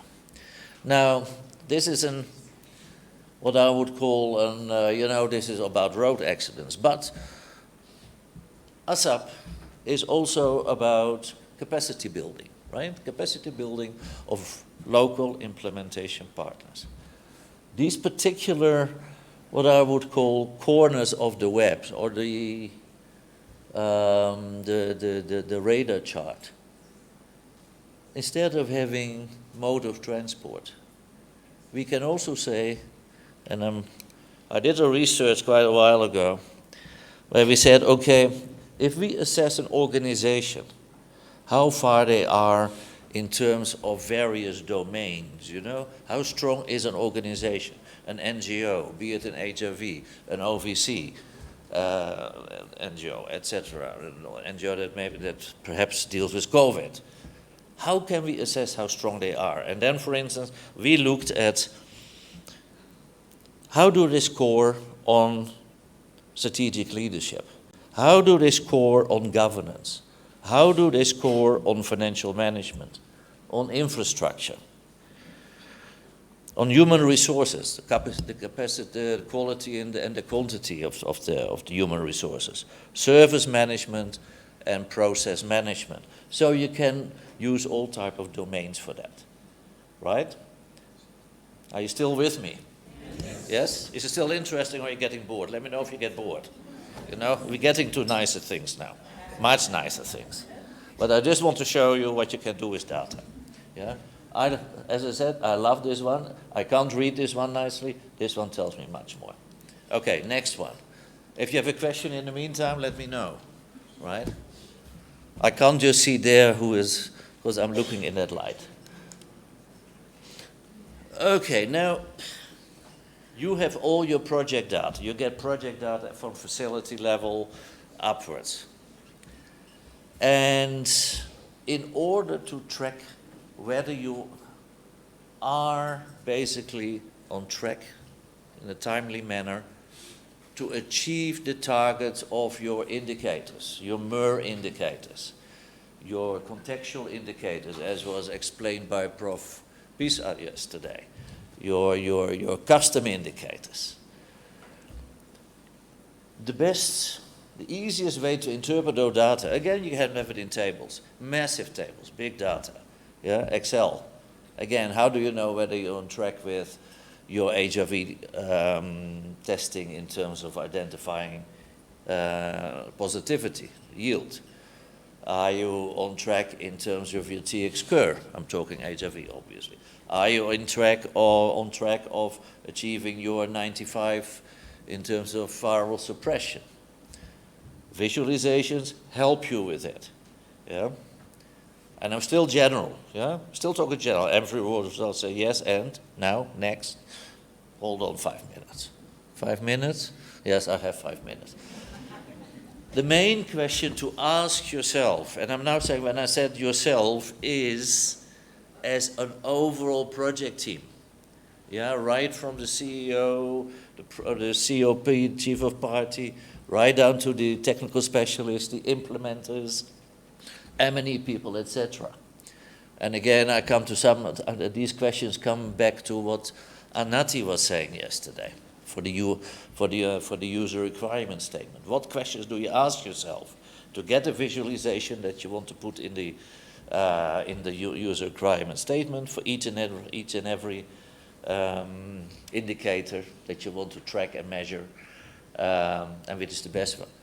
Who will be the users of the USAID project for decision making? USAID funded project, right? For decision making. Decision making based on data. Am I on track? Am I going to deliver what I promised the donor to deliver in order to save lives of patients, to keep people alive, to improve the quality of lives of children made vulnerable by HIV/AIDS, etc. Because that's what it's all about, right? So who will be the users? Next question is, what stories behind the data, I'll come back to that, I showed you that one for the road users. What stories behind the data do the users, the project team, inclusive project team, right? Not only M&E people. M&E people quite often, I don't know whether you have the experience, but M&E people are quite often the core people who are getting blamed when things are not working in a project, right? What stories do the users want the graphs to highlight?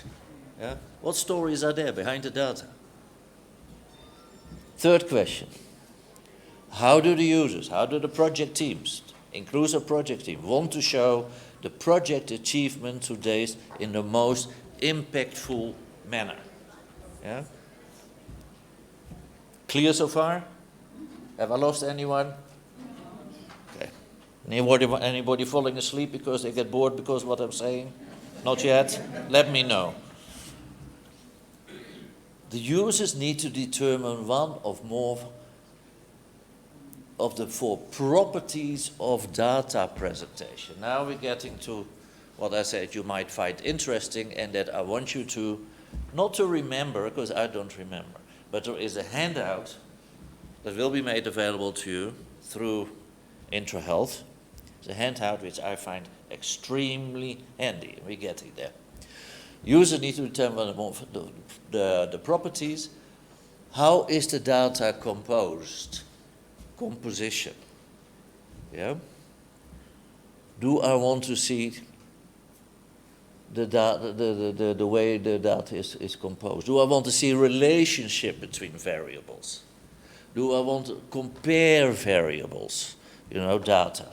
Or do I want to see how they are distributed? Right? Just don't worry at the moment too much about those 4 things because they come in the next slide. To choose the right visualizations, or the preferred, or the most impactful visualizations for showing, reporting a project's performance in terms of tracking your indicators against MER target indicators. A visualization decision tree can be a helpful tool, right? Now, I always like that you have a decision tree. Somebody has already made some suggestions, so you don't have to think the whole time yourself, which is sometimes can be nice. So here we go to the decision tree. And here we have the decision tree. And this is basically this is the handout that you're going to get, as you see. Presentation number 3, handout 1, da-da-da-da-da. Okay? Central question is, what would you like to show in terms of your project, in terms of how your project performs? And how do you want to show that? And once you show that, what do you do with those visualizations? How do you turn those visualizations into action? So, do you see there again the 4 things? Comparison, relationship, composition, distribution. Those are the 4 types of visualizations, charts, graphs. So if we go to comparison, you want to compare, let's see, how your, how your TX curve is progressing over time. Are more people continue on treatment? Do they stay on treatment, retention, etc., etc.? So then you say, okay, I want to compare that. Then over time, then I have a couple of options here. It's not very clear, but your handout is very clear. Yeah, because I looked at the handout, I thought, oh, I can read it even without my reading glasses, which was very pleasant. You know, if you have a couple of, you can do it by, you can say, okay, now is it over a long time? Is it over a short time that I want to compare? Or that I want to see how my TX curve is progressing, or my viral load suppression, how that is going, or how many OVC are benefiting from the services that we provide to OVC. In terms of distribution, you have also the various types of visuals that allow you to see how your project is doing. So you have to, I won't go too long in this because I have 7 minutes and I know they come in and ring the bell and that's it. And I don't like it, you know. But if you go to composition, you have a relationship, for instance, between two variables. You have a scatter chart. You know, you can look at how many people. Well, give an example, maybe scatter chart. Sorry. Used like this. Okay. Now, have you missed over what I've said over the past 25 minutes? Sorry? Oh, for the people online. Sorry, I thought you had missed it. Sorry. And I can't ask the people, have you missed it? They will say yes. So this decision tree will help you in deciding what is your best visualization. Now, some of these visualizations, they are very complex. And I tell you, when you write a report for USAID, a quarterly report, a semi-annual report, an annual report, you know, I do not know all these. I have never used all of these, right? So, but I'm going to focus on a couple that we have been using. You see, I'm using here the comparison component, a column chart. The column charts are vertical bars to show comparison between categories. What I've used here is HTS yield trends by period. You know, the category is the quarter in a financial year. And again, this is number of people tested. And then you see the yield in FY19 quarter 4 was, 4%, then it goes up and up and up. So you see here a column chart, and I have done a little trick in order to bring in another little type of graph, and that's called a trend line. Yeah? But the most important thing is the comparison here. Okay, now when we talk about it, how much do I have? 4 minutes. Can I steal a few of your 4 minutes? No, eh? Then I run very quickly through it. The various types of bar charts, you know, column charts. You can have, this is the column chart. It has very small labels. If you have long labels, you have the same chart with many categories, maybe where you have your, what you call the bar chart, the horizontal ones. Yeah? You can have, well, I'm not going into Well, let me do it. It's here anyway. I mean, I prepared it. I might as well, right? A comparison between multiple items. This one comes from a program that we ran in Haiti, that Right to Care ran in Haiti. And where we can see that you put actually, it's the number of participants on second-line ARV regimen per implementing partner.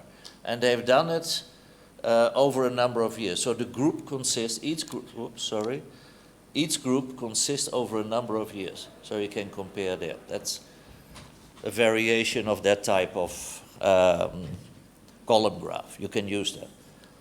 Is it still useful? Do you think this is something you can apply? Yeah? Then over time, you can have a trend over time. If you have continuous data set, for instance, what is difficult? Oh, hang on. No, I can't even see here, I think. Something, well, let me stand here. I can also, sorry guys over there. You know, you see incidents here for people by 50 to 20 years, HIV incident. You see it going down over time. And then you see for younger women, which is in red, and for older women's group, you see it going down in blue. And you see another one on the right-hand side where you see it in percentages, where it says percentage condom use at last sexual encounter, young women and girls aged 50 to 24. Again, you see that it's done by year. You see the trend. You see all individual data points. Here it was, well, what is it, 52% roughly for the total percentage of women who used condoms at last sexual intercourse, and then in 2009 this percent, Then women aged 25 to 49 is this one. That goes up, but the last condom used for women for, what is it, 15 to 24, that goes down. Now, I'm not going to ask about what does it tell you, this type of graph. I tell you, it's a bit worrying to see that the women in the younger age groups are using less, or have been using less condoms during last sexual intercourse.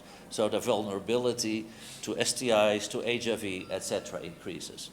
But I'm not going to steal from Andres, who will tell you much more of how to interpret data and what to do it in terms of interventions. Column charts. Stack column charts are vertical bars, It's,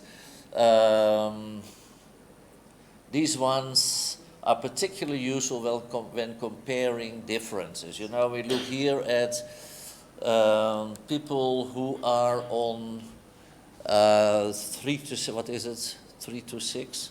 Less than 3 months and 3 to 6 months, multi-month scripting and, what do you call it now? Dispensing. I would say distribution. I'm too much in distribution in graphs, as you can see. You can see here that in the financial year, you can see trends here as well. Yeah? So you see the red ones are 3 to 6 months, and you see it going up actually. And you see it going up in another district in Haiti. And so you see progress. You see people are more and more on 3 to 6.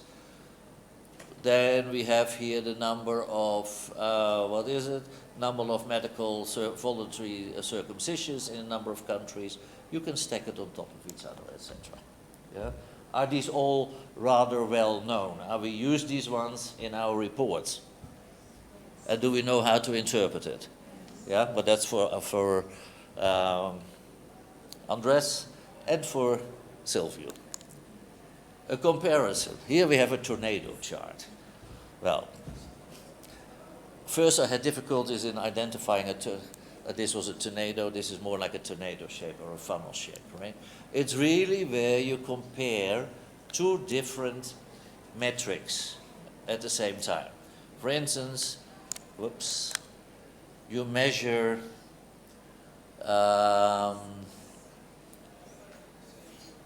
let me see where we are. The number of people who are visiting clinics, you know, for HIV-related visits. And you can see for women, which is in red, more than for men. When it doesn't look really like a tornado, you can also call it a butterfly chart. But you know, I mean, how you call it, I don't know. But I do not really care, so to speak. But again, it shows you a comparison between male, women, male and females, in terms of a specific variable. Let's say people on treatment, people who have been tested, etc. Is this still clear? Yes. Good. Then we have our famous pie chart. Now, although I know I'm out, but I need 2 minutes more. A pie chart is nice if you want to show one part of a larger entity. I've taken an example here from Ethiopia. It's the level of food insecurity among respondents, among people living with HIV/AIDS, follow-up, Now, 32% of all the people who visited the clinic, the public hospitals, have had a secure food supply, so to speak. Then 23% had mild insecurity, then it goes bad, and then the purple one, there was really bad food insecurity for those patients. So it gives you a percentage type of something that you want to measure. You can also measure that for other variables, for other data variables that you want to use, of course. People love this, but it doesn't tell you sometimes a lot.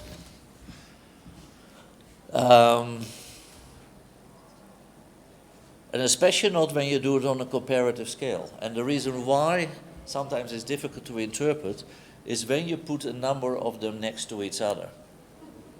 Yeah? You see the three red ones.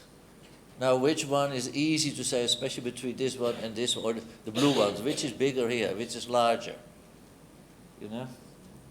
If you put it in a column graph, you can see that this one is larger than this one, than this one.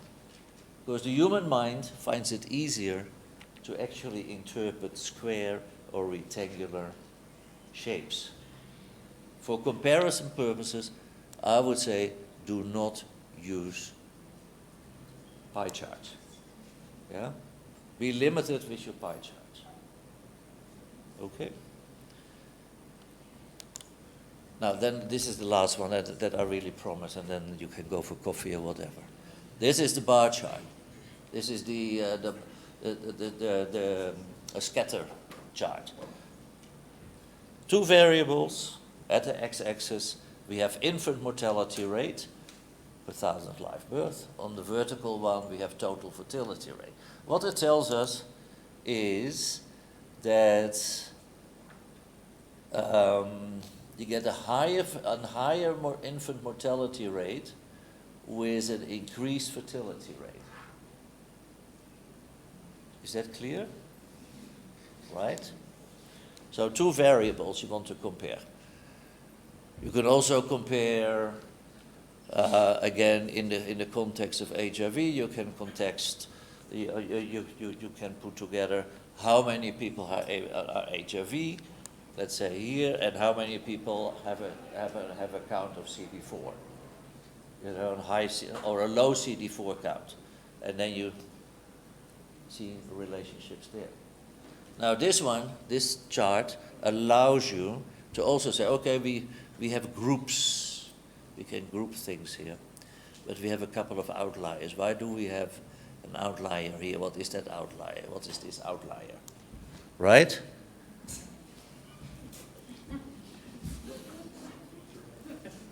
Right? Good. Don't know how much they have heard of my talk. One particular one here, the last one I want to say, you can add more dimensions to a relational type of chart. And my friend Sylvia will, I'm sure, talk about it. And I would call this a scatter plot chart on steroids, right?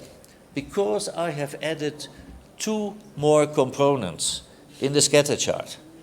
I have added, you see, your 2 things, your HV prevalence and your EID, you know, your early infant diagnosis goes here.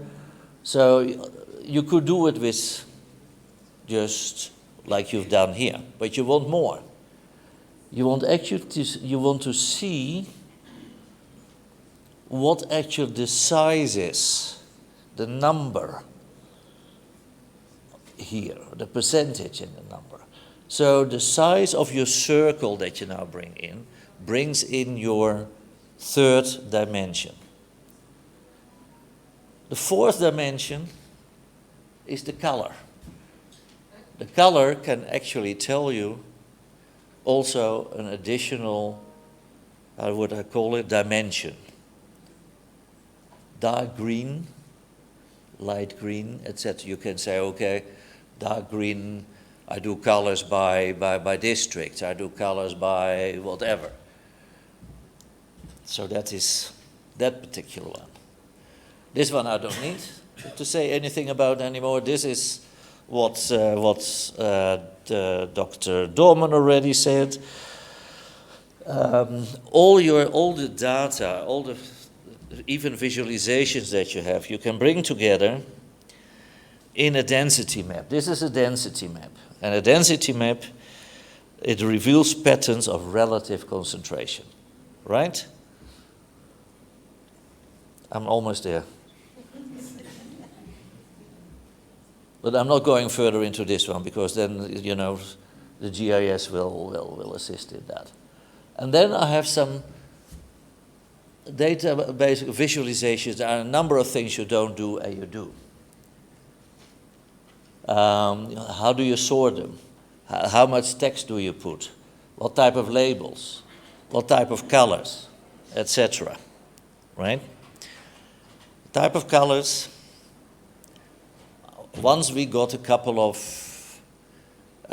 graphs which had 15 bars with 15 different colors, and I had a feeling I was looking at a Smarty box. You know, it doesn't tell you anything. So these are some of the rules, not rules, but suggestions, how to make graphs useful for you. There is, from USAID, or not from USAID, Office for HIV/AIDS, they have a data visualization style guide. And it is on a certain website, and it tells you how to actually color, style, etc. your visualizations. What to do, what not to do, what better to do. I'm not going into more detail here. Remember, data visualization is not a goal in its own right? It's nice to be creative, I love it. Like all type of drawings, But that's not for itself. It is meant to facilitate data use to cultivate a results-focused decision-making environment. If that's the only thing that you remember from my presentation here, I'm already happy. And this is also, I'm sure, what now our virtual colleagues are getting. And on this, thank you very much.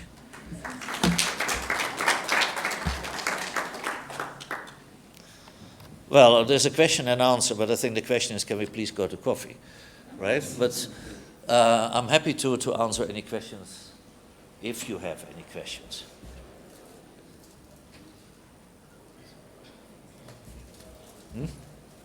No questions? Apologies to hold you guys a little bit late, but we'll find you after coffee. If you have any questions, we could quickly answer those at the beginning of the next session. Thank you for your time, and we'll find you back here at 10:30. Sorry to be tight on time, but we do have a lot to go over. But thank you.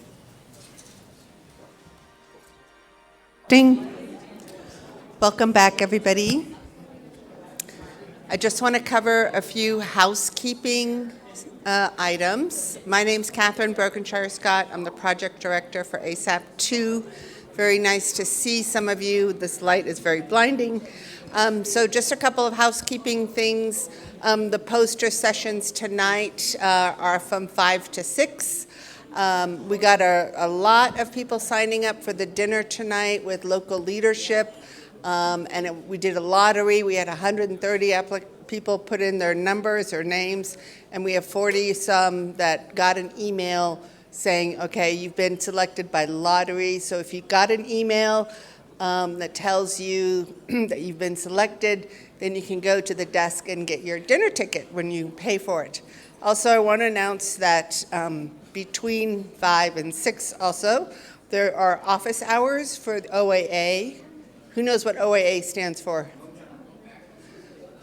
Office of Administration and Acquisition, OFM, Office of Financial Management, and OAG, Office of the Inspector General. So if you have questions, you can go directly to the USAID people and ask your questions. They love to hear your questions. I think that's all the announcements I have. I'm going to turn you back over to the Right to Care team for this awesome, terrific session. All right. Good morning, everyone, and welcome back. I could see we've scared away a few of our participants, but hopefully they'll slowly be making their way back. So just to recap, so yesterday we've kind of talked about the different needs for data use within the program, going everywhere from different types of clinical care to HR reasons and finance. All of these come down to basically numbers and management of these numbers. And so how could we begin to understand these numbers and interpret them in order to be able to actually improve our programs, whether this is through finding the positives, whether this is through using our fuel efficiently to get from facility to facility. All of this is a sort of data management or data processing for action. And so Anatsi talked about different ways that we can specifically begin to organize our programs to set up these systems for data viewing and data processing. Art started to talk about different ways that we can actually visualize this data, whether you want to use a comparison graph, a relational graph, or maybe just a table to get your point across. And we got a bit of a teaser from GIS in terms of the more advanced style of data use. But again, there's varying levels of data usage, and you will find, of course, which one is actually applicable to your program. And as part of that, my session is going to be especially focusing on actually how to build these visualizations. We'll do a little bit of demonstrations in both Excel and also Power BI.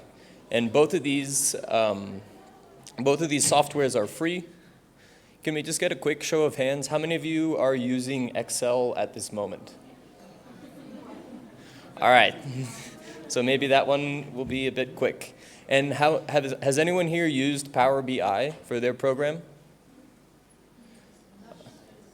Okay, a few. Well, that will actually be quite fun then, because I think that one is almost easier than Excel once you learn the shortcuts, and it's also free. So we will get into that a bit. But the first step is, of course, your data source. So an easy way to say it is garbage in, garbage out. If you're not actually making sure that your data source is thoroughly taken care of, then the end result of your analysis is, of course, going to also not be so accurate. And then that's when you'll have those uncomfortable situations where maybe the data isn't accurately representing what's on the ground. So I'm hearing most of you are using Excel, which is great. There's a lot of options there. There's ways that you can, of course, begin to visualize right on your Excel template, and you can also even set up validations in an Excel template. which I'll get into a little bit later, but that's basically a way to make sure that the data that you initially capture is correct. Another way of data capturing is through direct online capturing. ADC online is sometimes what this is called. Or it's like a way of capturing through either your phone or a tablet. And that might sound a bit advanced, but an example of this, I'm sure you use it all the time. So even the way that you registered for this conference today, I think you were sent a link, and then you put in your information, and then at the end you hit submit. So this is an example of direct online capturing. So you could potentially also use this with your facilities, where you would send your facility entry clerks an online link, where in the same way that you filled out your registration for this conference, they would also be filling out the facility name, their total positives, negatives, basically all of the facility data could also be captured through a direct online capturing system, which of course could save you some time, because then all of that data will immediately be viewable online. Another example of this is also through the DIS tool or through Datum. If you do manual entry, you'll notice that you're actually putting numbers into a website. And so these are all examples of direct online capturing. We talked about this a little bit, but besides the source is also the submission method. So with that online capturing method, basically as soon as you finish completing the data, it's automatically submitted and put into a database, which is a little bit different than potentially an Excel style submission. But even within Excel, you have options. So at, of course, a manual level, maybe you would just email your Excel file to your supervisor, and then your supervisor would begin to add all of the columns together, make sure there's no duplicates, and actually manually add all of these things up, which is a totally fine way to do it. But of course, there's potential for error. Like potentially they could miss a row, you could have a miscalculation in adding, but at the same time you are still putting your data together. But once you start to network, basically you build a network database, this can start to save you some time and help you have more accurate data. So once you have a network database, it would basically allow you to send an Excel file to attach to this network, and then once it's become a part of it, anyone else who would like to look at the data will have the same data automatically viewable. So it's almost like this little live ball of data. And as soon as yours comes in, even if someone else is wanting to check from another facility or another place, they will automatically see this data viewable. Again, in the same way that once you submitted your conference registration information, the managers here could immediately see, okay, we have a new participant coming from Uganda, we have a new participant coming from South Africa. They could immediately see all this data as soon as it's submitted. So this is kind of a way that network databases can save you some time. Yeah, and so we have also Excel as again, we have our manual submissions for Excel where you again would email this to your manager, but you could also have a bit of a combination where you would have a Excel database that would potentially be shared through an SFTP, which is an example of a secure file transfer protocol. That sounds a bit funny, but basically it's one of these access points that you could put an Excel file into a network database. And so an SFTP doesn't require a constant internet connection, so it kind of works as just like a small folder that would sit in the same location on your computer where you pick, like when you would pick my downloads, my desktop, my documents, you would also have SFTP.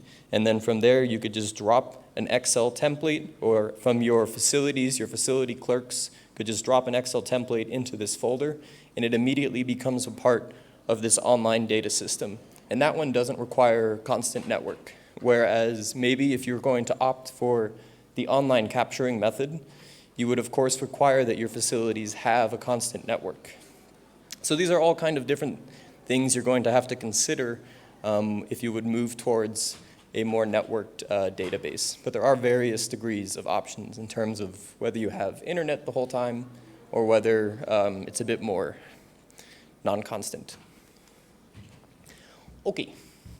And then the next thing I wanted to talk about was the data verification methods. So we talked about it a little bit earlier, But in terms of your data source, it can be very handy to make sure that the data that you're putting in is actually correct. And there's different ways of doing data verifications. You could either do this once you're actually putting the data in initially, or you could also do this in a more hierarchy approval method. And when I mean hierarchy, I would say once I sent my data to my manager, it's their responsibility to actually check my numbers.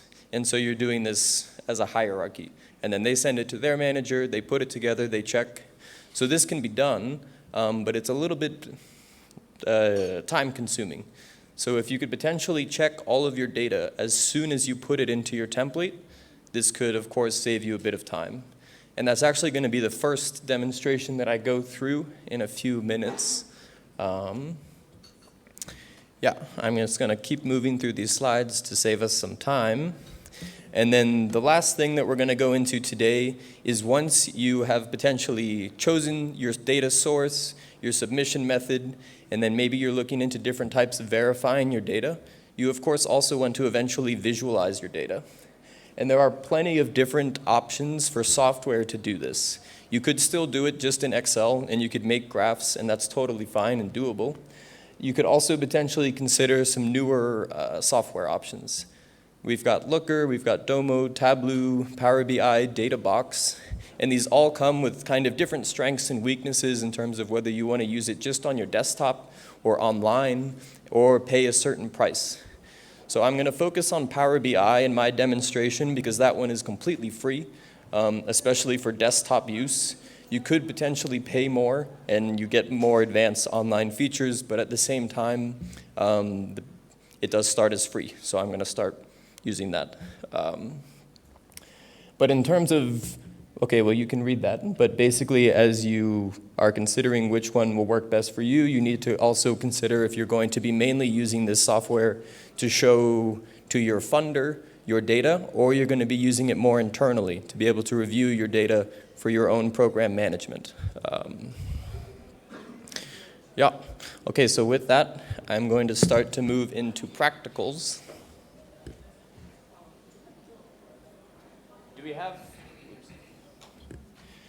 Do we have any questions so far? Because I'm kind of laying out what I want to demonstrate, but I want to make sure we're clear on what I'm laying out before we proceed. All right, we will continue.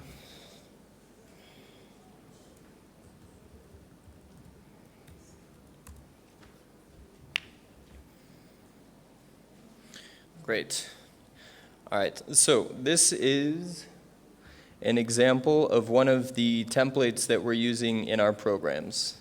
So this is just a regular Excel file that we've formatted to be able for our data capturers to capture data. So if you look at the top row, you'll see our indicators. Right now we're looking at the VMMC page. And if you look at the bottom there where all the tabs are, you'll notice they're just organized in the same way that the MER indicators are organized. So we have our prevention, testing, treatment, health systems, COVID-19. And then the last one is where I especially wanted to bring your attention to, and that's the validations. Could someone potentially give me an example of a data validation rule? And so these validation rules would be ones that were set by your funders or for your own program data validity. Do we have anyone that could give an example?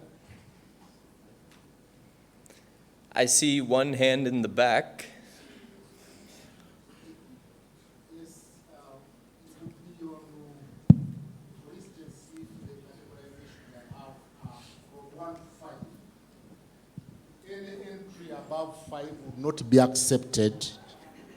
That would be a validation, meaning that is outside the range within which one has to make a choice. Yes, exactly. So just to repeat that so everyone also online could hear, I was asking for an example of a data validation rule, and a gentleman in the back was bringing up the point, if you're wanting to capture a value only between 1 and 5, a validation rule you could set up for your data capturers is that Excel or whatever program that you're using will not actually be able to accept a value greater than 5. So this is a way to potentially prevent a data error that hopefully you could notice at the beginning and save yourself some time instead of, when it's time to report at the end of the month. So thank you. Let me quickly just throw up some other of the validations that we're using.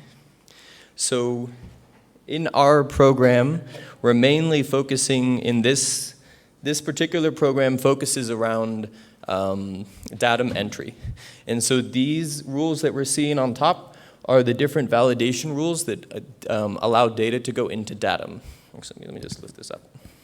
That allow data that go into datum. So for example, you can't have more people tested than people have tested positive. So if I come to you at the end of the day and I say at my facility, I have 20 positives and I did a total of 6 tests. This sounds a little bit funny. So we have these sorts of validation rules that you can't have more people positive than you have had total people tested.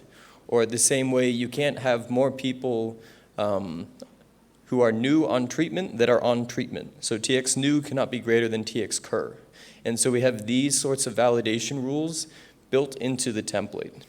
And you could also do this, it doesn't require any sort of software. All it requires is being able to use an equal to or greater than or less than. So all I'm doing is pulling the value from TX cur and saying that it must be greater than the value of TX new. All right. So just to demonstrate, and also just to put this out there, I think we're going to do a bit of a webinar series with these sorts of discussions, so this will continue. And I have some snapshots of all of these as a part of my slides. So if you view the slide deck in your own time, you'll also be able to see some of these tutorials kind of explained.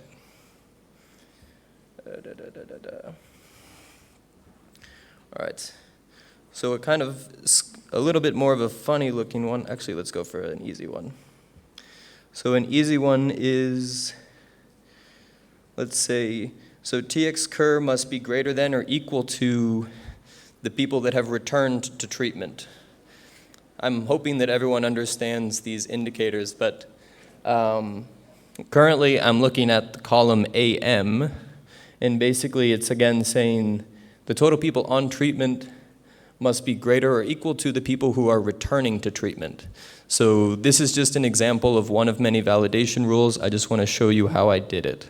Once you go inside of a row, you'll be able to see in the formula bar up top here. So the first part, treatment and viral suppression, that's just talking to this tab. And so it's saying on this tab at O13, so that's just telling you the location of like the little cell on the tab, O13 must be greater than or equal to the same tab AB13. And so then once you make one of those rules, you can just basically set it for the entire category. Because if you look over on the left-hand side, all this is just sex and age aggregates. So of course the same rule would apply to all of these aggregates.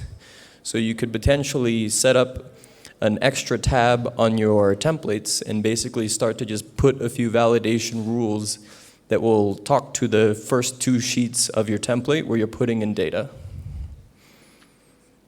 Does that make sense? Great. So that's a quick way to do a validation. I will continue, if that's okay. And we're going to go on to the next demonstration, which is just a quick way to, let's go over here, a quick way to view data that when it comes out as a bit messy. So potentially this is messy, right? Or at least if you look at it, it's a bit hard to understand. You could potentially look at your top row and you can start to see, so P is for province, D is for district, F is for facility. You could see a setting. You could start to see some session times, so you can see how long it took, whatever this instance was. You can see a latitude and longitude, which tells us potentially we could put this on a map. You could see client age, you could see gender. So I can tell you that this is a part of an HIV testing data set, but still, let's try to find a way to quickly understand it, which I'm assuming we might be comfortable with pivot tables, but just to quickly demonstrate it, I'm going to demonstrate it.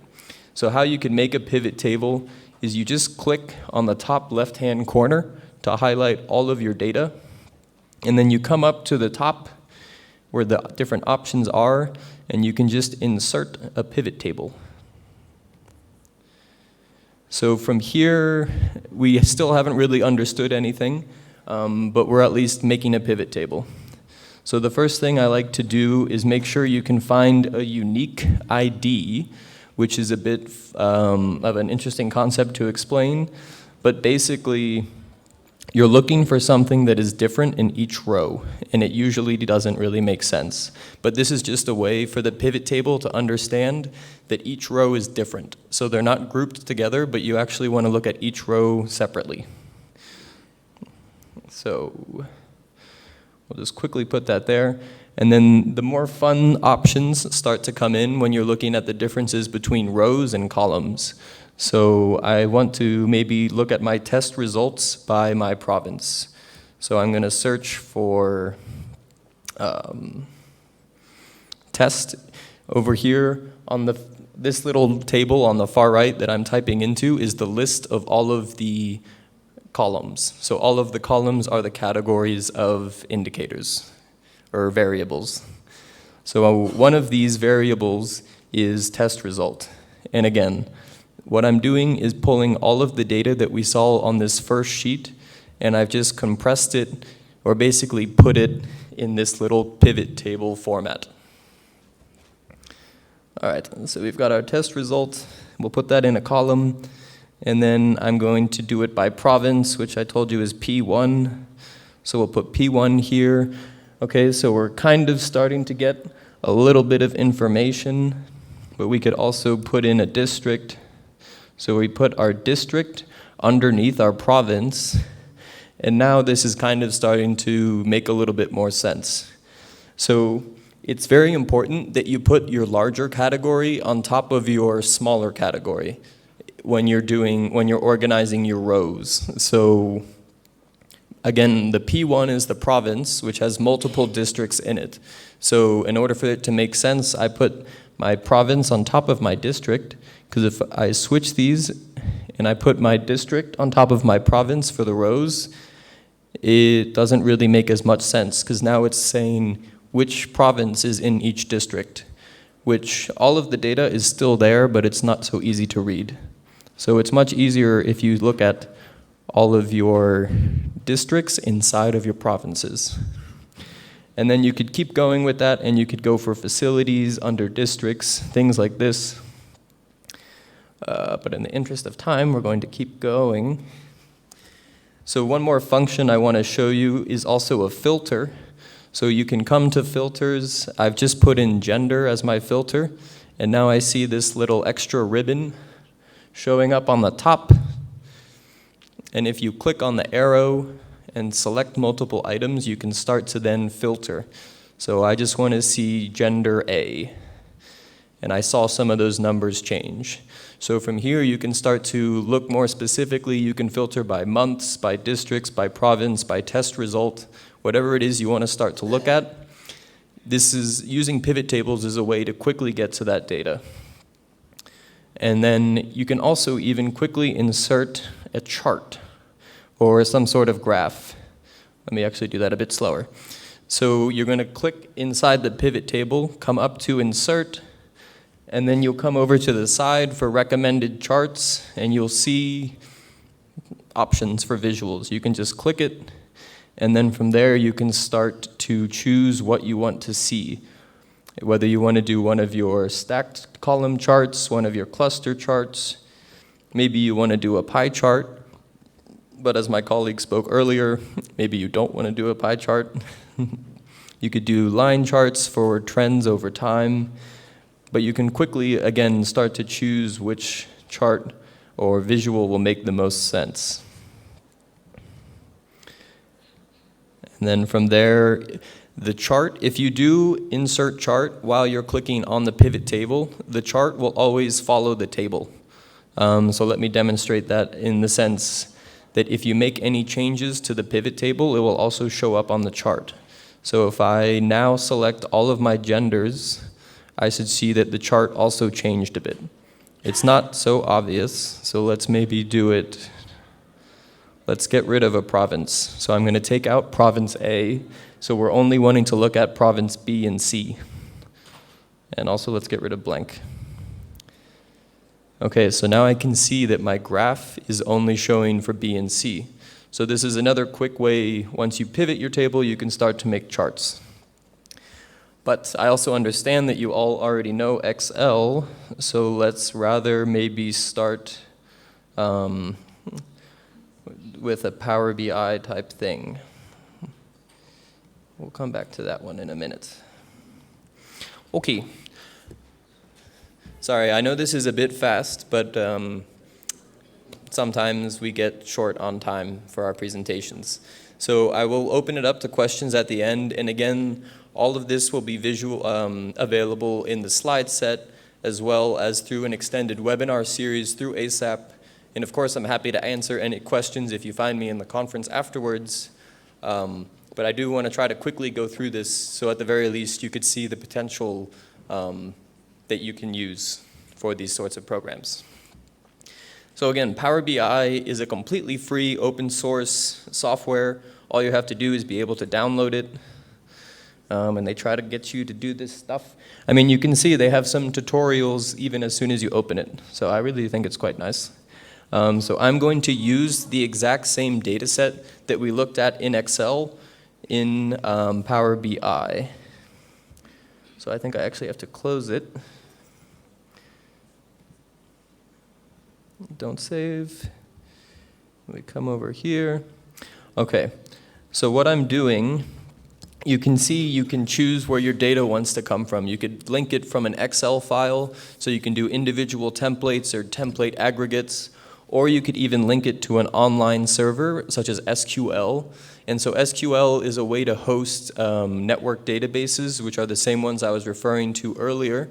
So in the same way that you could submit your Excel file into an SQL database, you could even link data visualizations to databases. So as soon as someone makes an online data capture, or like enters data into an online link, or submits their Excel into the database, whether that's through an email, through the SFTP, or manually, as soon as it's on the network, you could potentially have these visuals that update based off a network connection to a database. But also, you can do it manually, which is what I'm going to demonstrate today. So I'm just going to demonstrate off of one template, which is the same one that we just did that pivot table with. And it's going to load. And yeah, I'm skipping a few steps in terms of data cleaning, but that's fine. We'll focus on the visualization aspect.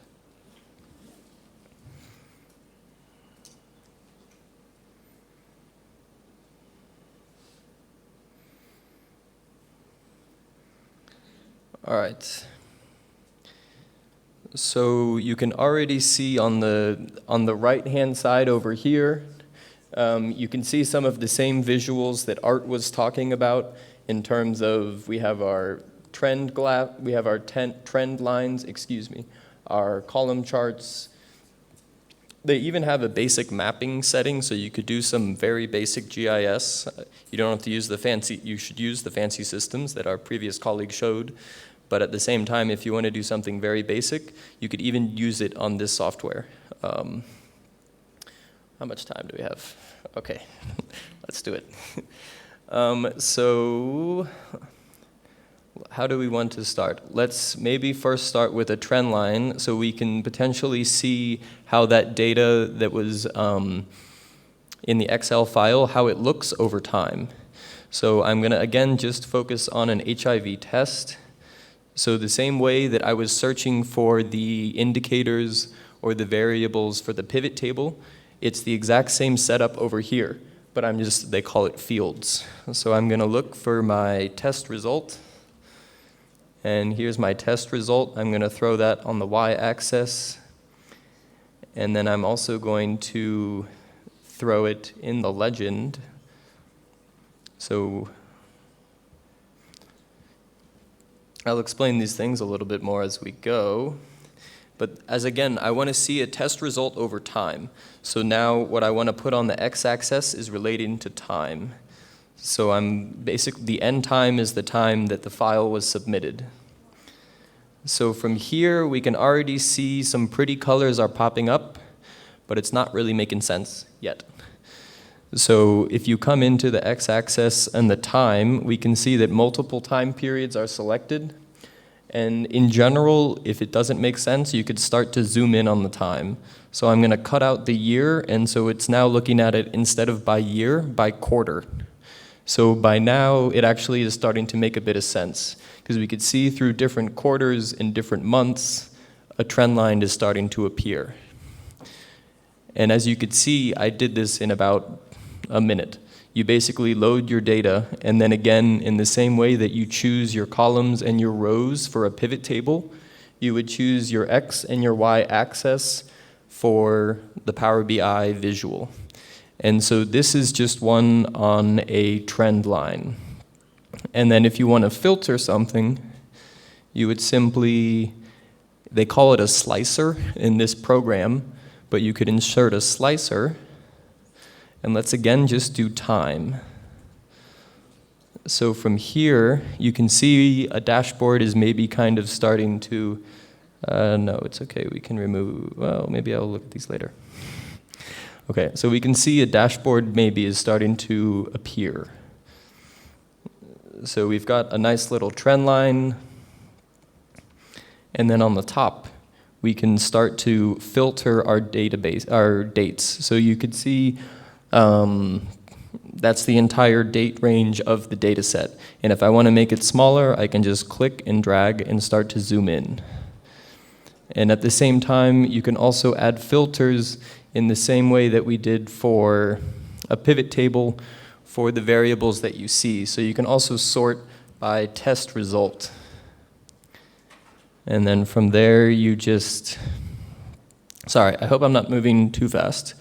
But I'm picking the slicer, which is a filter, and then I'm simply selecting the field I want to filter for. So for the first one up top, I just picked end date, or the date period for this data set, and I dragged it into the field. And for the second little filter, where maybe I just want to look at reactive tests over time, I've then selected test result, and I've put it into the field for the second filter. And so now I'm kind of starting to get a little bit of a visual. But the only thing you want to remember is every filter that you add is going to apply to the visual of the page. And so basically what that means is all of the filters that you make within here are going to be reflecting on page one, on this trend line. But at the same time, you can also start to make new pages by adding page 2, page 3, and then this is where you can add your line charts, your pie charts, however you want. For the sake of time, I'm going to skip ahead a little bit. What's happening here? All right.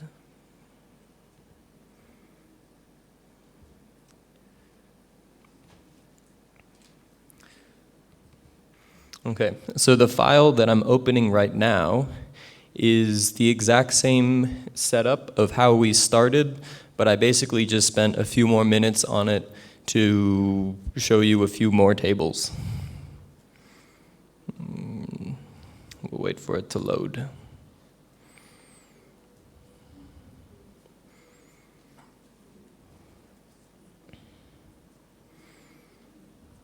All right, so this is with the same data set that I just loaded. You'll see the first page is probably going to look, oh, I did it in a different order. So for the first page on this one, I set up a a column chart, but at the same time, this is basically done the exact same way that we just did. All you want to do is come over, you want to select what visual you want to add, and you could pick a column chart going up, you can pick a column chart going sideways, you could pick your pie charts, whatever you want to do, but I would again go with more of a column chart for this data set. And then from there, again, you can see we've got our test results. We have them organized by province, but you can also have functions that let you, in Power BI, you can make settings that realize one group is inside of the other in the same way that with a pivot table, you would put a province under a district, a district under a province, and you can actually just have your visuals be interactive. So from here, I just pressed the down arrow and I jumped from my from my province to my district. And so now I can see that same testing data organized by district. And you can click your down arrow again, and now I'm even zooming into different facilities. And the only thing that you have to do that is kind of organize your fields, so your variables, and you just basically tell the system that this one is on top and then this one is going to come after it. And you could put them in these little groups. Again, I can go over that more in the webinar system and cover it in the slides, but I just wanted to let you know that it's possible.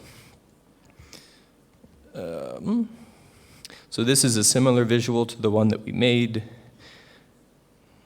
And then this is another one just looking at client population type. So this one is just focusing on key populations, but again, really focusing around the testing data. So once you build one of these visual sets, such as this, you could potentially save it as a file, and then the only thing that would change is you would just upload a new Excel file. So once you make these visuals, you could save them. And again, this is like a free system, like in the same way that Excel is.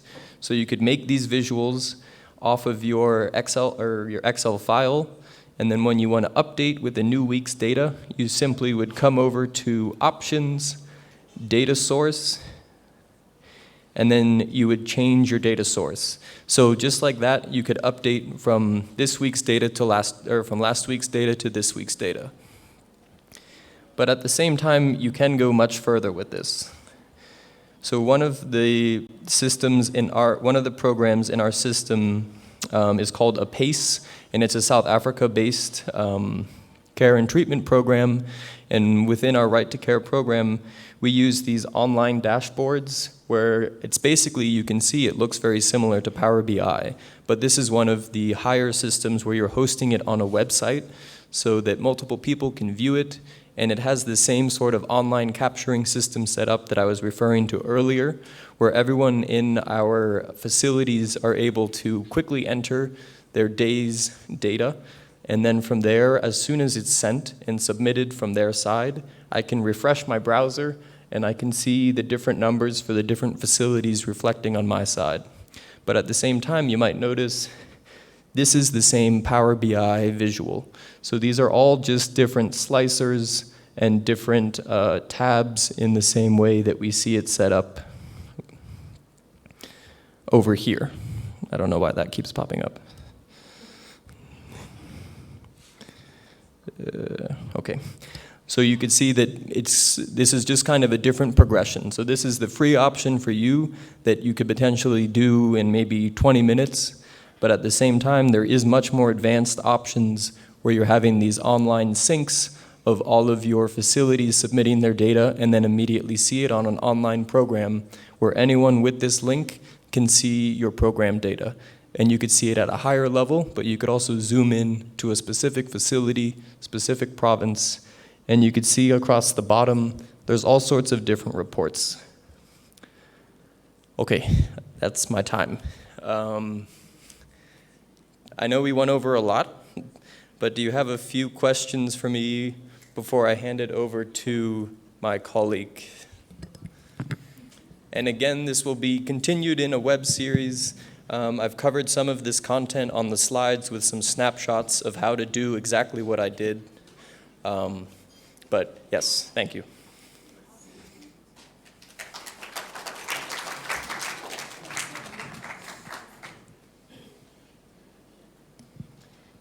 Good morning. Thank you very much for the presentation. It's very liberating. I think mine is just to clarify, where do we get the link to your websites? I know my colleagues have mentioned they've been attending.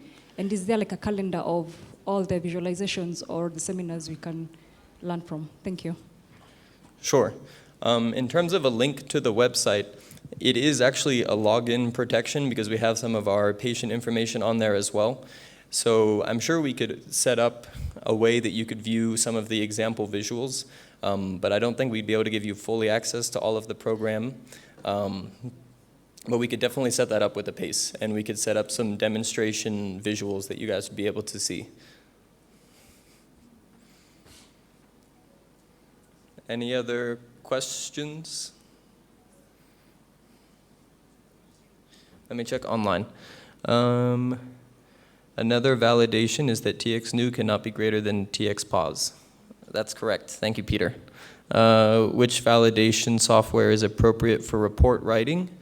I'm assuming these are some older questions, but the system that I was using for my validations was just on Excel. So again, it's just using Excel and then having these little formulas set up where you say one indicator cannot be greater than the other indicator or must be equal to the sum of, like, so TX cur must be equal to the sum of less than 3 months, 3 to 5 months, 6 months plus prescriptions. So it's just using these greater than, less than, or equal to formulas in Excel that you can make validations for your templates. I see one more question. Sorry.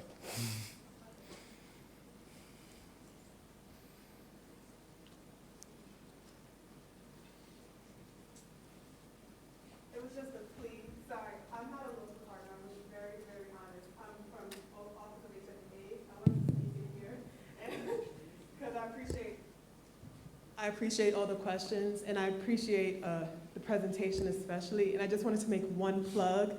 When working on data visualization, especially ones that you're sharing, depending on your audience, and they've discussed everything that are key talking points that we are always begging folks to remember. Also, citing your source on your presentation, so like version control and putting the data source, because you would be surprised, none of you would be surprised, actually, because you all do this every day, where your visualizations might end up, when they might end up there, and who might use it for whatever purposes. So you might send a visualization that's internal, somebody really likes it, they see the colors, they can advocate with it, but there's no data source. So you don't know when that was last updated, who might have made it, who you might want to reach out to if you want to make updates or changes to it. And the reason this means so much to me is because somebody might propose an action that the data doesn't actually agree with in the most current version. So take all of this and apply it and make sure you cite where your data came from, when it came from, and both the other things I said. But that's just, I wanted to make that plug because we're excited to see this, and every time we get it up at HQ, we're not sure when this was last made, so thank you. Sure. No, thank you very much. That is very important. Of course, version control to make sure it's the most recent one that everyone's looking at, who's made it, and when was it actually made. That is very important. Sorry, I should have also included that probably in my slides, but thank you very much. Anyone else, or we can pass it over to the next presentation. All right, thank you for your time.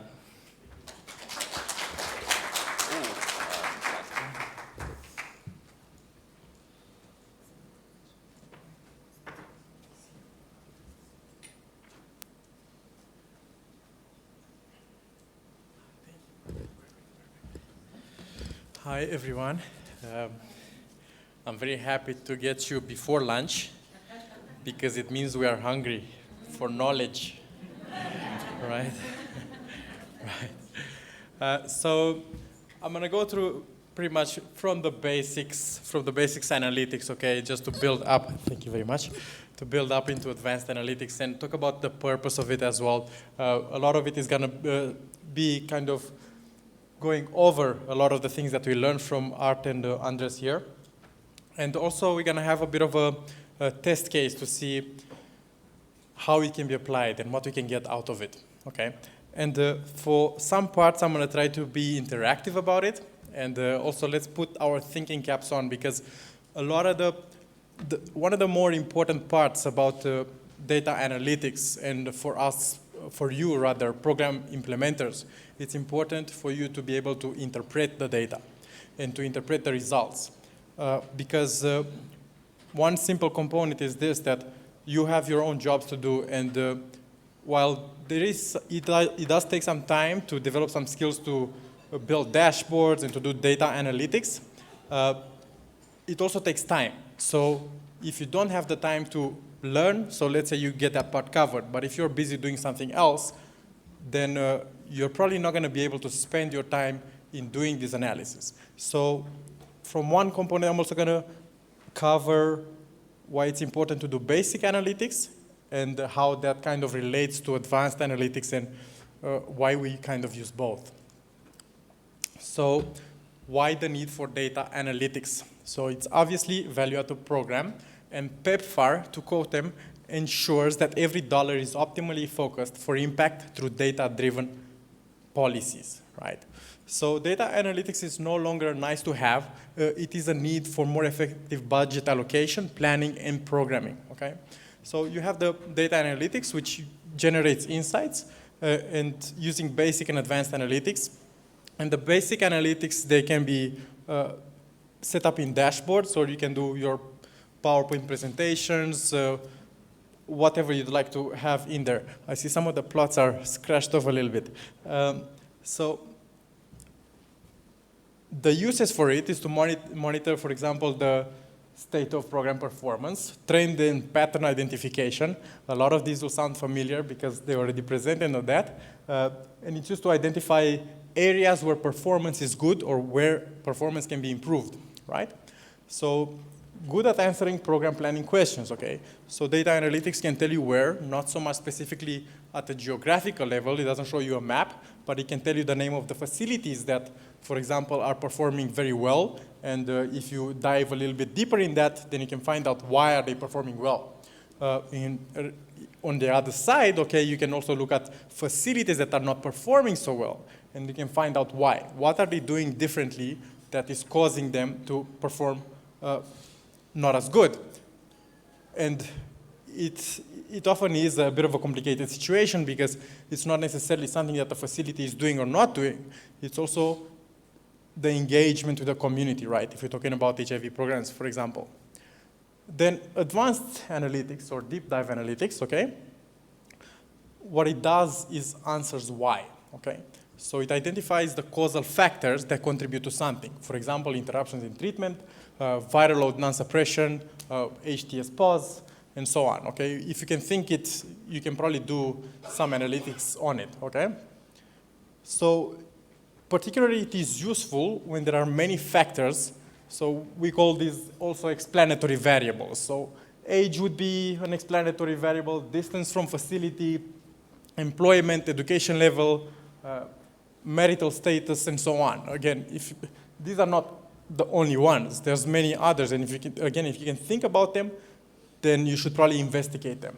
And to also speak to that, it's not necessary to say, well, we do know some variables, okay? We want to look at age, sex, and so on and so forth.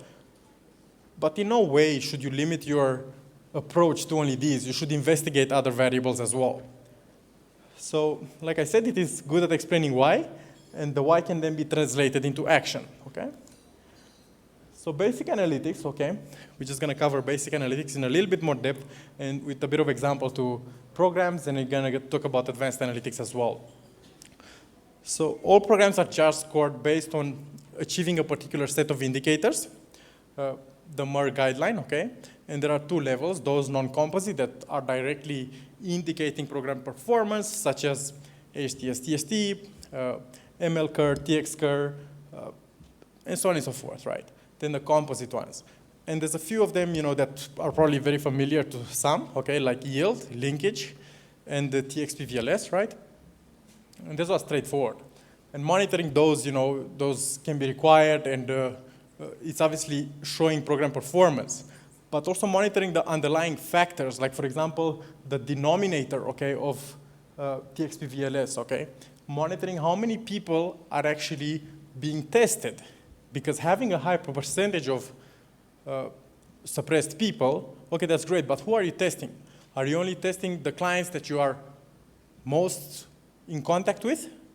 So then what about the other ones? Then your viral suppression proportions may be a little bit skewed because you're focusing on those that you're encountering a lot, those that don't interrupt treatment. But what about the other ones? So you're leaving a portion of the people out, right? And basic analytics is also very important for high frequency reporting. And that's also dashboard analytics why it's important, because it allows program implementers to interact with the data in a live level, okay? So, and it also it creates for better conversations, okay, and communication amongst different stakeholders, okay? Whether it's funders, whether it's M&E, implementers, and so on, right? So daily situation rooms, forum to discuss daily, weekly with different stakeholders, and you can kind of use the same dashboards, and they can vary in the level of complexity, right? Now, dashboards are also used, so this basic analytics, it alarms implementing partners on the problem, highlights the first level of danger, okay? So if your yield is starting to decrease week on week, or month on month, or whatever other indicator you want, and if it's starting to decrease, then you can identify that that's a problem, okay? So it already flags something, okay? It directs us into investigating a particular problem. And these basic analytics, they can often be automated by one person, okay? And this obviously, you know, not necessarily only one person, it can be with a team, like Andres was saying, consult with your supervisor and get feedback and tweak it so it reduces error and eliminates assumptions, and also working together with this one person as an IP helps you to not misinterpret the results, right? It also reduces staffing, okay? And it creates a lot of value. So having a lot of people doing the same plots, okay, for every single facility, spending 1 hour each, 40 people, that's already 1 week worth of work between 40 people. Whereas this can be done in a single dashboard by someone being able to automate that. And it can also be done to be static or interactive. You can do Power BI dashboards, or you can automate, for example, Power BI reports, such as PDFs, and email them around if you need. Going into advanced or deep dive analytics. So again, this answers the why. Okay? So capacitation. Like I said in the beginning, one of the most important parts to capacitate is the interpretation of it. Because that helps us to actually take the programs further. Not to sit behind the computer, all of us, and just produce some plots and say, well, this is not going well. We need to take it to the next level, right? So to get insights into a key problem, we want to learn more about why is a problem occurring, to plan cost-effective intervention, okay?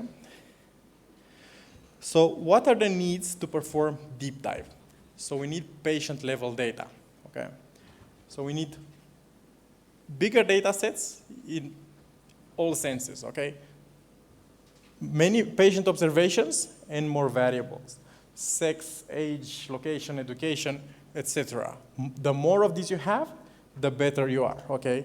To start with, you want to have things to investigate, not just superficial sex and age. That can be useful, and it is, but there's other unexplainable things by sex and age. For example, if you look at religion, if you look at a Christian country, for example, or any other country, you may not have discrepancies between access to healthcare. But there may be some religions in some countries where, for example, females have a bit of restricted access to healthcare for one reason or another. And it's important to investigate that. And that religion, while it may not apply to every country, then it becomes important to some to investigate. So in some countries, it may not play a role at all. In some, it will, right? Right? Thank you. I'm just checking with you guys, okay? Right. So,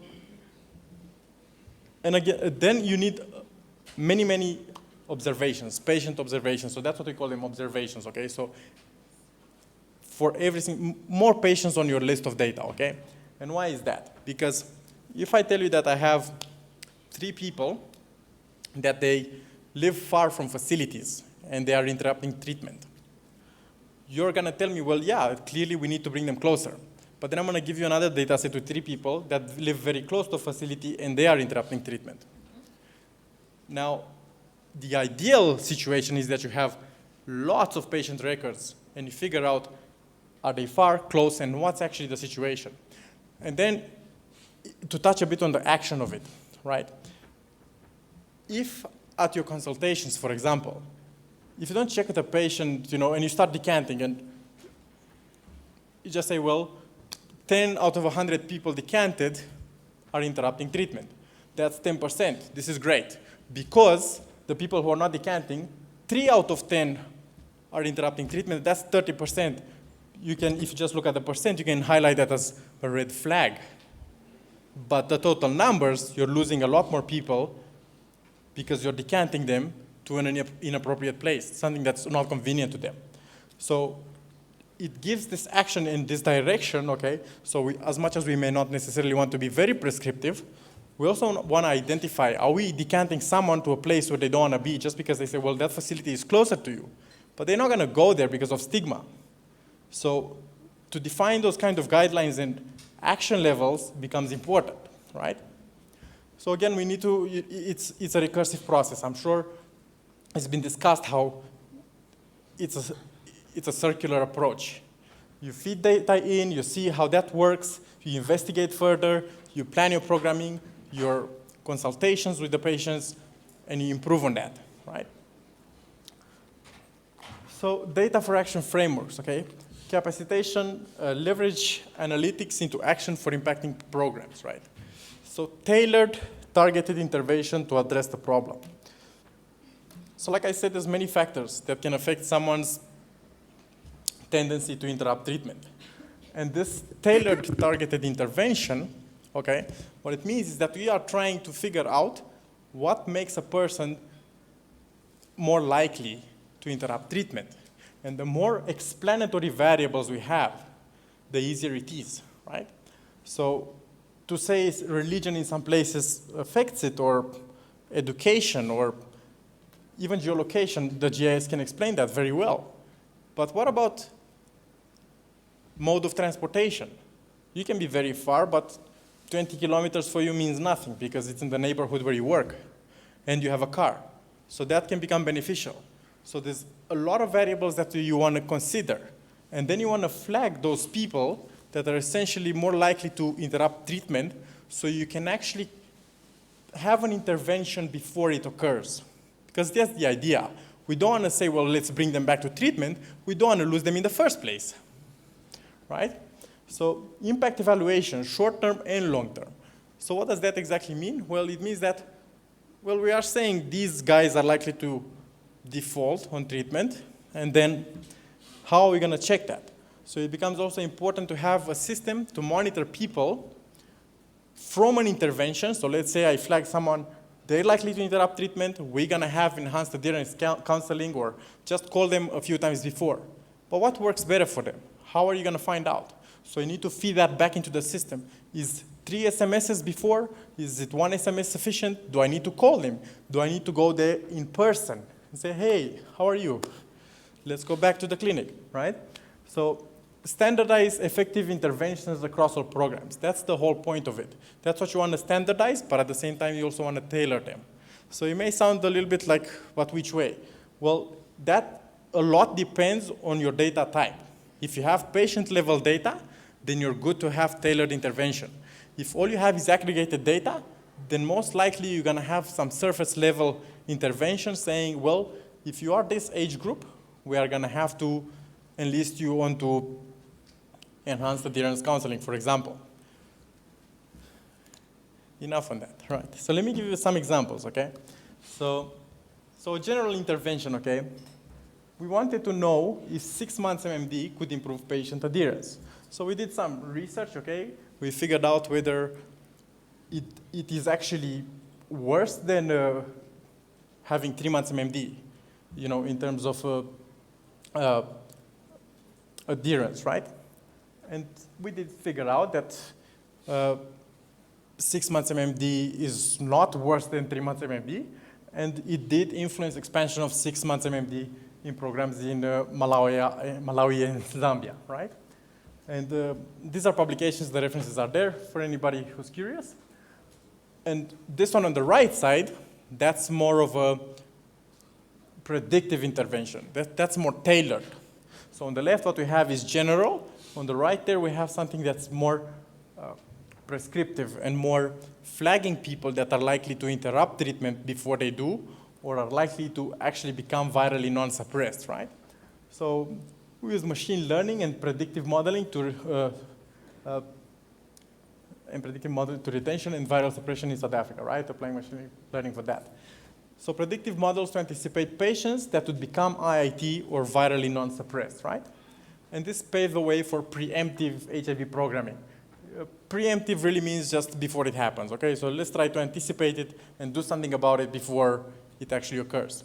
So this is obviously cost effective because all you really have to do is look at data that you're already collecting.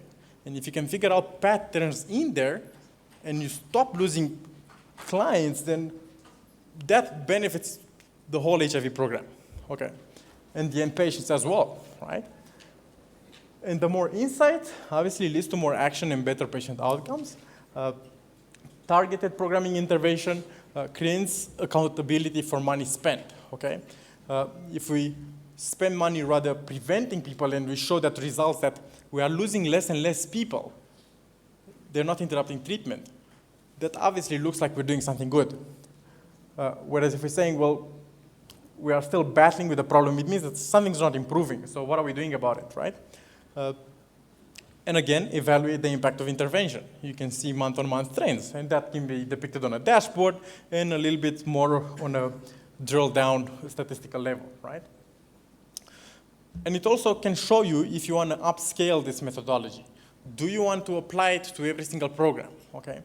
Or do you just want to maybe only use that one facility because it works better there? Or you want to target a particular community that, for example, can be reached easily by SMS, okay? And do you want to maybe invest in a call center or mass SMS platform, right? And of course, is it worth to continue the program? Because we also have to adapt, okay? The times are changing. That was always the case.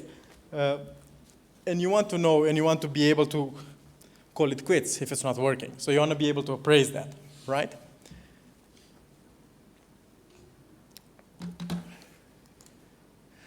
So let's look at a bit of a case study, okay?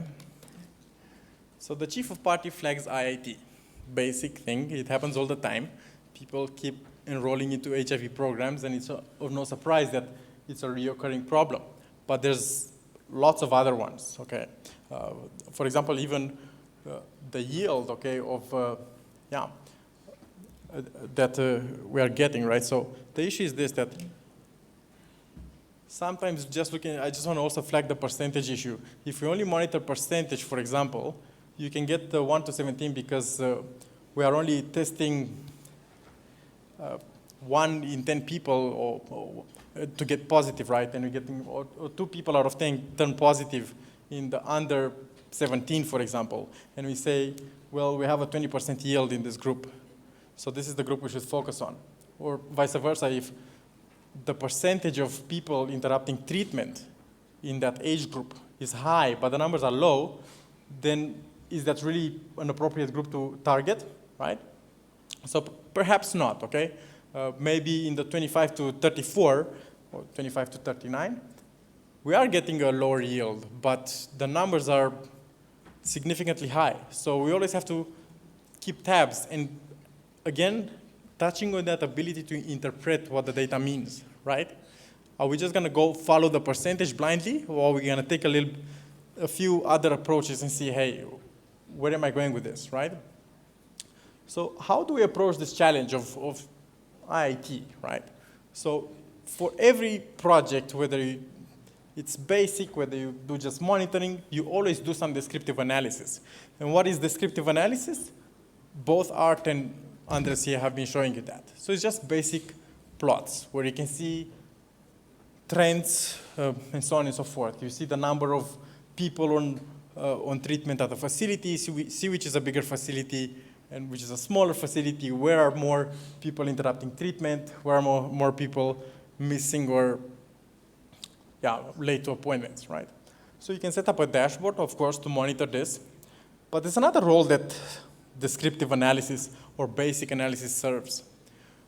What happens is that in the end, when you do more advanced analysis, if you include many, many variables, at some point you will be faced with a situation where you'll be wondering, why is this model saying that? So not having a record just to kind of make sense of it, it may kind of detriment your acceptance of actually this model's working. So some studies, they have claimed that 66% of the time, mathematical models predict the outcome better than humans. So only a third of the times can humans have a better idea. And this still speaks to the variables that we put in the models. Like Andres said, rubbish in, rubbish out. And this is an actual say. This is not something he made up on the spot here, right? Or maybe he did, I don't know. But the point is that even the models, if they don't perform so well, it means that the whole design behind it wasn't great to begin with. And to touch a bit on what is a data scientist in the first place, okay? Well, you know how to do maths, but you also need some domain knowledge, okay? Because just to give you a ridiculous example here, you could eventually come up to the conclusion that smoking or that cancer causes smoking, right? If you don't know what those are. That sounds absurd, I know, but what I'm saying, that's obviously no one in this room will ever give any thought to that, any mind to that. But what I'm saying is if you don't understand what smoking or cancer is, you can easily say that, well, the more cancer you have, the more you smoke, or the more you'll smoke. I'm saying if you don't understand what it means, then it's very difficult to actually see the connection between them. So that's what is implied by correlation doesn't imply causation, okay? Just because they are correlated, because they have a trend together, it doesn't necessarily mean that cancer actually causes the smoking. And again, I'm using some very simple words here, but it can get a little bit complex and you can lose your head in it. So it's important to have the skills to do the math behind it, but it's also important to communicate and understand that you're doing the right thing there and you're not misinterpreting the correlations. Sorry, so ultimately what we want to do is identify groups that are most likely to interrupt treatment for preemptive intervention. So counseling before IIT happens, or SMS people before they actually interrupt treatment, before they miss an appointment, right? So we will obviously start with some dashboard analytics, okay? And again, now it depends whether you have the patient level data. So descriptive analytics, are you guys still following me or? Thank you. Right, so if you do have patient level data, then obviously you can still build your dashboard and you can still do a lot of things with patient level data. But if you don't necessarily have that, then descriptive analytics or dashboard analytics, that might just be as far as you can get. You can still do a little bit of other modeling, but still the gold standard is to have patient level data, okay? And I'll tell you why. Because what these plots can do, so like Art was showing you, you can have 4 dimensions, okay? You can have the size of a bubble, the color of it, and then 2 axes. Then you can make a composite axis, so you don't have only HTS pause or HTS TST, you can have an yield now. And that's composite. So maybe you can add about 5, 6 variables if you're feeling adventurous. But the point is that as soon as you're starting adding like 20 variables, your ability, not even 20, I'm exaggerating. As soon as you go into 6 or even 5, your ability to interpret those results becomes very limited. So you can have many combinations. You can have a person that has green eyes, blue hair, whatever is, I don't know what religion, goes to that school, smokes, uses condoms, and so on and so forth. So you can have millions of combinations of people's behaviors. So advanced analytics takes it a notch above that. Whereas these little plots cannot, they're very good, don't get me wrong, and I'll explain a bit about that as well. But they take you to the very nitty-gritty, and they keep that in mind. It's very difficult for a human being to memorize the patterns, okay? And this, again, this is also important, and I want to touch on it. So if your counseling sessions, if at the counseling session you're not monitoring how long is this counseling session, you can ask the counselor after the session, and they'll tell you 3 months later, oh no, I had a great discussion with this patient, and I don't know why they interrupted treatment. But there's no record of that, and memory is not, it's probably not the best thing to, to trust, right? You may want to actually have a good recording system of the data. Are you guys following still? Yes. Great, great, great. We're doing great. You guys are going to eat in 20 minutes. Right. So it's important again to what Andres was saying, to have a system to collect data. And perhaps for counseling, for example, or for getting in touch with clients, you may even want to have a CRM, a client relationships management system, okay? And you can look those up, you can perhaps use something free like HubSpot, but then you're touching on issues of privacy and how you handle the data, where do you store it, on what servers. But it's good to actually be able to monitor most interactions with the patients. And the better you are able to do that, the more likely you are to have good predictions of their outcomes and intervene before something bad happens, okay? So now going back to if we only have aggregated data, or if we have patient-level data, we're still going to do basic descriptive analytics. So in the end, when a model comes up, we're not going to be like, that doesn't make any sense. We can kind of see that it does, if you look at it, right? So prioritization, because that's the whole point, right? That's the goal for funding. You don't get an unlimited amount of funds. You have to target particular places and that get you the best outcome from minimized effort, from what you can afford, right? So Pareto principle, right? So Pareto pretty much assumes that the vital few, 20% of causes account for 80% of an outcome. So that will mean that 20% of the facilities in an area account for 80% of the interruptions in treatment, right? So it's a guideline. It's not to say, well, it's not 20%, then sorry, we can't use it. You can use it, right? So it's useful in guiding targeted intervention to optimize best use of resources, right? And you can target groups, facilities, demographic groups by age, gender, and again, the more variables you have, the easier it is and the more accurate you'll be in your targets, right? In your tailored programs. We still together? Yes. I love it, yeah. So it's good that, we haven't eaten because it means that all the blood is still by the brain and not at the stomach digesting the food and stuff, right? So strategic considerations can be formulated based on the observations, okay? Just on plots. And what Pareto really is, okay? If you look at that little plot there, let's say ABCD are facilities, pretty much in that red line would be a percentage. And let's say that's interruptions in treatment 4, 3, 2, and 1. We can see that pretty much the first two facilities, that half of them account for 70% of an outcome, right? So that's how we prioritize. We just order the plots. It's a very basic principle. You'll catch on to it very quickly. It's no trouble at all, right? And then we can use this kind of principle to identify socio-demographic groups to target intervention and to guide program implementation. We are more going to focus on these facilities for now at least because we will be getting 80% of the clients that will interrupt treatment. So let's go there, right? Makes sense, right? Cool. So looking a bit at dashboard analytics. So this is, so I can't, so the stuff behind the slide,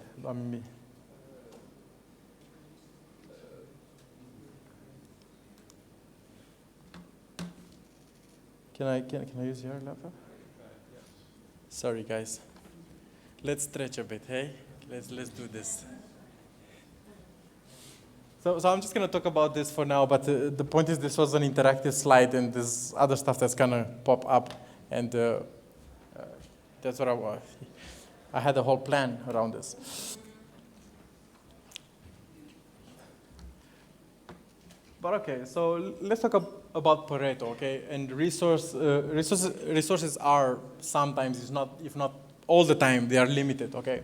And we can guide facilities to follow up better on some clients or age groups, genders, etc. But it may be necessary to prioritize certain facilities to maximize impact while minimizing effort, right?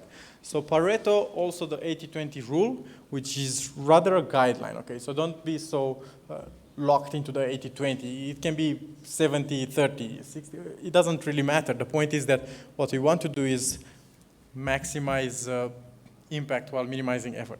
Thank you very much, Andres. Right. So looking here, we can see that facilities E, C, and A account for pretty much half of the clients served. Okay, so we know that those are big facilities. Okay, and you can, for dashboard analytics, you can have some filters, much like Andres said, you know, where you can look at a particular facility, well, for the other visuals that I'm going to show, and maybe look at a particular gender, right? But knowing which facilities have the largest number of clients interrupting treatment, right? So if you look at interruptions in treatment, we have facilities C and E, okay, that we can see, look, the largest number of people interrupting treatment come from CE and perhaps F as well, depending on how many resources we have. Can we upstaff more people? Can we maybe subscribe C and E to a mass SMS portal, right? Right? Or maybe we want to actually upscale the number of counselors that can give enhanced adherence counseling, right? So also to follow up, right? So the people who are missing or are late to appointments, we want to call them, yeah? You guys are still here? Sorry, I can't see you. The light is blinding me, so I just have to check if everybody's still in the room.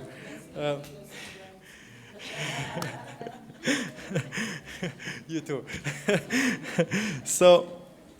But to follow up with facilities E and C, okay, we can identify which facilities could use a call center or a client reminder SMS platform. But does this explain what are the characteristics, age, sex, years on treatment, of clients that are associated with interruptions in treatment? Well, obviously not, okay? You may have some ideas, but it should be investigated. That is, conduct descriptive data analytics to understand why or what may contribute to, for example, high interruptions in treatment or clients to follow up, MLTX curves. So we can add a few more variables, okay? We can look at the proportion of LTF, which is really IIT, and TFO to follow up, right? And we can see that TFO is still higher. But what's interesting here is the plot below on the right here. So we can see clearly that most of the clients that interrupt treatment or are missing or are late to appointments have been on treatment for less than 1 year, okay? So that's clear as day. Then we can look further, also those on 3 years and on 2 years. This is fantastic. Now we know that if you're under 1 year on treatment, you probably need a little bit more attention. And the counseling sessions should be a little bit more expanded, right? Or however it works. Maybe we need to remind you more often. Maybe you also need a call, right? So then for the deep dive, right? So we can look at a few more variables, okay? Explanatory variables, right? Fancy word for just a column, right? So age group and sex, okay? So again, using that same kind of Pareto principle, we can see that ages 25 to 34, 35 to 44 account for the largest number of people that are interrupting treatment. And a little bit swapped around, 35 to 44 seem to miss appointments more. So maybe we can target 25 to 34 for actually some enhanced adherence counseling, whereas those 35 to 44, we can spend resources on calling them, right? Before, you know, because we need that. That's what happens, right? But let me ask you, so now, well, we lost the facility name, so now we don't know what facility do they belong to, right?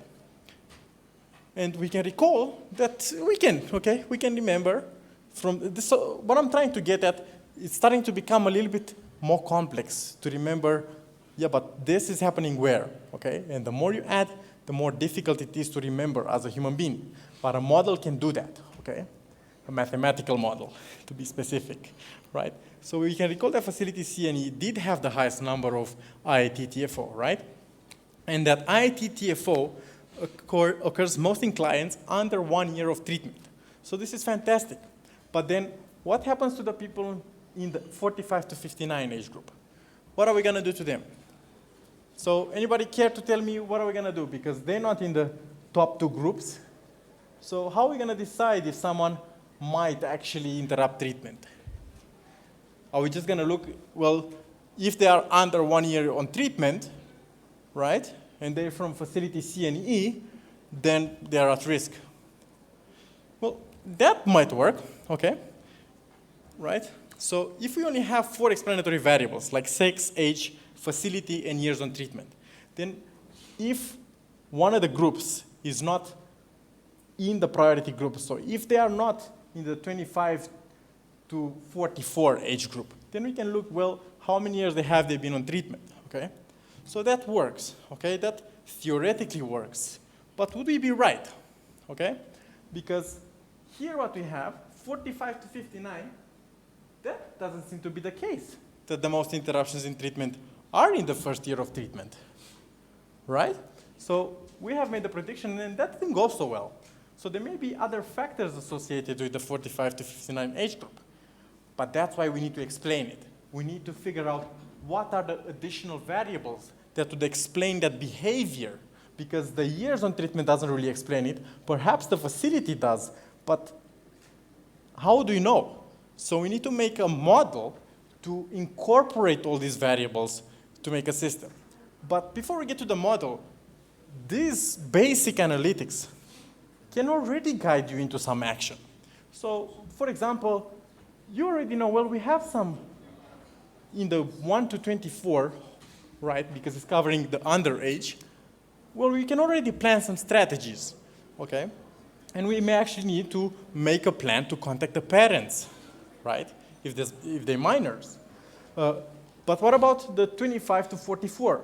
Well, these are probably more technology savvy, and we can probably send SMSs, call them, maybe put a smiley on the SMS. You have to test those things, right? I mean, if you don't test, you'll never know. So, yeah. But then we can't neglect the 45 to 60 because those are vulnerable. But we do know that way they may not be so technology savvy. Maybe we need a bit of an arrangement that from time to time, once a month, we go and visit them, make a personal contact. Because let's put it this way, right? And just like lessons learned from vaccinations. If we as healthcare are not willing to go the extra mile to reach people, then, oh boy, then they are likely not likely to come to healthcare either. So, as much as it may seem that people want to seek healthcare, we already know that, for example, the male health-seeking behavior is not as good as females, right? I'm not going to go into that, but it's clear. Thank you. So, right. Now, talking about the model. So I didn't add too many variables. But this system here can, for example, add a virtually infinite number of variables. As many columns as you want, right? And as many subcategories. Like you could have 1,000 facilities. That's fine, you can handle it. Something that descriptive analytics may struggle a little bit. And it doesn't always have to be a visual. So I'm depicting it here because it's easy like that. But that's not in the form they come in. You can see the visuals and you can read tables or so on and so forth. So this is a logistic regression output, okay? And what it shows here is the odds ratio. So how many times more likely are males than females? So where you see a dash, you can consider that's 1 because it's compared to that. So males would be 46% more likely than females to interrupt treatment, right? And don't look at the p-value. This was just like a data set that I compiled to anonymize and just to be able to present it here and so on and so forth, right? But from this, what we can do is two things. One, we can have the Rolls Royce and say, well, we can actually make a nice little application where we predict very precisely, and we can do very complicated models. We don't have to do only a logistic regression. We can do all the fancy names like neural networks, which is still a combination of logistic regressions, okay? But we can do this and we can actually predict now who is gonna interrupt treatment, okay? The usefulness of logistic regression models, and it's usually useful to just make one anyway, it doesn't matter what other model you make, is because it's very easy to see it side by side. It's kind of like the best you have in terms, the easiest you have. There's probably better models and better explanatory visuals. The best you may have into actually explaining how are these variables accounted for. So we can see here that years on treatment has the highest odds ratio, right? You can see the years on treatment is 0.1, sorry, under 1 year. So that makes sense from what we've seen so far. It's not something new to you, or that males are more likely to actually interrupt treatment, or that in the age groups, which is it, 25 to 35, they have the highest odds to actually interrupt treatment. So it leads to that. So now when you see this, you're not asking why in a confused way, because you've seen it. So that's the importance of having descriptive analytics. The other thing we can do with this model, we can make a bit of a scorecard. And here's why, because if we predict all of the patients that are gonna interrupt treatment, what is the point if you can only send half of them for enhanced adherence counseling? So you can make it a very accurate model, and you can put a lot of effort and have a lot of dedicated teams of data scientists to put this together, or you can simply build a scorecard and just get the most likely people, the ones, half of them that are most likely to interrupt treatment, and take those for enhanced adherence counseling, because there is really no point in flagging everybody if you can only serve half of them. So why would you put the effort in developing such intensive tools if at the end of the day you're not gonna even call them, right? So what's the effort use, right? But with that said, you would still need someone to run the models behind it. What I'm saying is the ultimate implementation. You don't have now to go on and build a whole dashboard that you're gonna have to do through some programming language to flag every single person. So based on those, you can just build a scorecard, and if someone scores 5, because they're under 1 year of treatment, they're 15 to 35, you remember into those broad age groups, and they are males, they will score 5. So those would be the most likely to interrupt treatment. Then you're gonna call this person, or send them for enhanced adherence counseling, right? So I was gonna ask you guys to volunteer, and just answer to me, okay? What if you can counsel 2 persons? Which 2 of these would you counsel? A, B, or C? Or A or B? A, C, and B? No volunteers?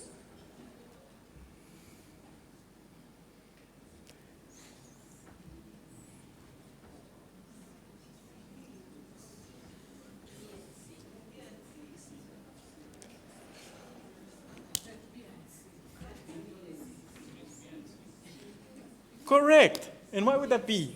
And does this surprise you? Does this actually surprise you that you're not going to actually target a female 45 plus, and you'd rather target someone on 1 year, under 1 year of treatment? It doesn't surprise you, because you have done the descriptive analysis. This doesn't come as a shock to you, and you already built a model that incorporates all these variables. So to wrap it up, okay, I have 1 minute and 12 seconds. But you can go over. Because what I want you to think, okay, what is the recurring problem in your program? Because anything that you can think of can be handled. And I would like, and again, we can take this also as extra time for questions and discussions. And ask the question for Kenya and KPs. I wanted to flag something, right? So, and I touched on it, like the transportation method, right? Or the location, or the distance from a facility, right? Sometimes, if you don't want to actually get those variables for the key populations, then you may actually need to make a different model for those, knowing that this is only for key populations. Why? Because, for example, sex workers. if you include them in the same model, and they may work at night or something like that, they may have very unusual patterns, and they may have very different reasons. And if you are trying to incorporate this into a model without specifying something to distinguish them, they will not be flagged as a risk, because nothing distinguishes them. They say, well, they're the same age group, same school they went to or whatever, same level of education. But there's a big division between their lifestyle, so to say, that if you don't accommodate for that in a model, you might actually just want to make a specific model for key populations. And even in that, you may want to define what kind of key population that is. So any program problems that you guys would like to discuss, or any questions for me, please. And thank you for your time.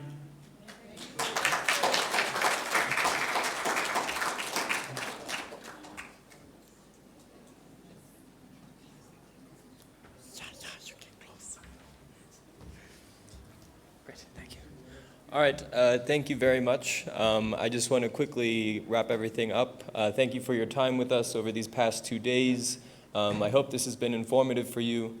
We've tried to show you different ways that we organize our own data, we process it, we make sure that it's okay for our programs, and then we're using different sorts of visuals, especially through dashboards, to review our data, and then actually start to pinpoint areas that we could improve on.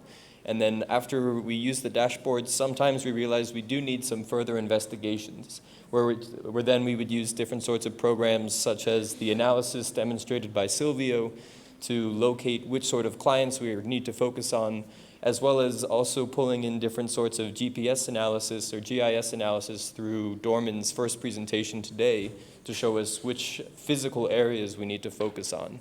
And then, of course, we come up with an intervention, and then the next week we're back in our situation room again, and we're looking at our dashboards thinking, did this actually work? And then we'll be using our data to see exactly how our program interventions are working. So you can see it's a bit of a circle. We review the data, we make a plan, we make an investigation, and then from there we do some action at the facilities. And then again, we view the data and we see if it's working. And so we have this cycle of data use for program action and then reviewing it. So hopefully that's been able to come across. If you have any other further questions, please feel free to find us. We'd love to answer, but I also want to let you go so you can eat your lunch. But thank you again. No, but that's okay. No. Okay, just one question I have for Dr. Silvio before we go. Okay, that was great, the presentation and everything. So now let's say I'm sitting at a facility. I'm testing patients. So this patient tests positive, and I initiate them on treatment right away, right?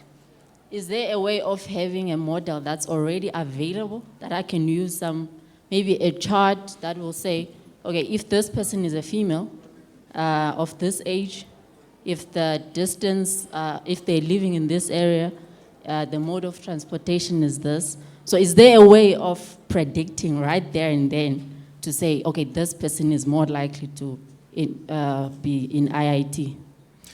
Very good question, Anati. That's something I did want to touch on. So here's the thing. If I give you a model from the US, do you think the same variables would apply in a rural place in Africa? So it becomes very important to make models specific to a situation. And again, I don't know why I keep saying religion. Please don't think of anything of it, okay? If you talk education or name any variable, it may not be the same even from a district in one country to another, okay?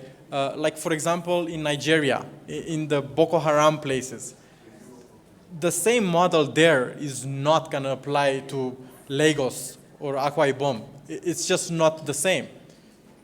Does that make sense to everybody? Thank you. So I see there's two questions here. One is in French, and I'm not going to be able to answer that.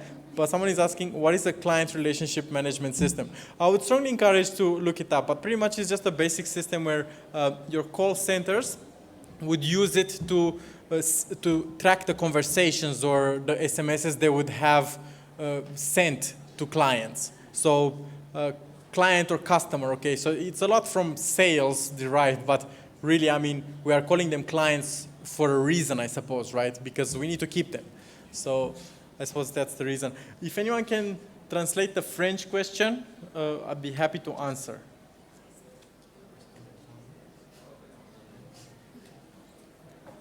Anybody speaking French? Okay, thank you everybody. Have a great day. Question, I'd be happy to answer.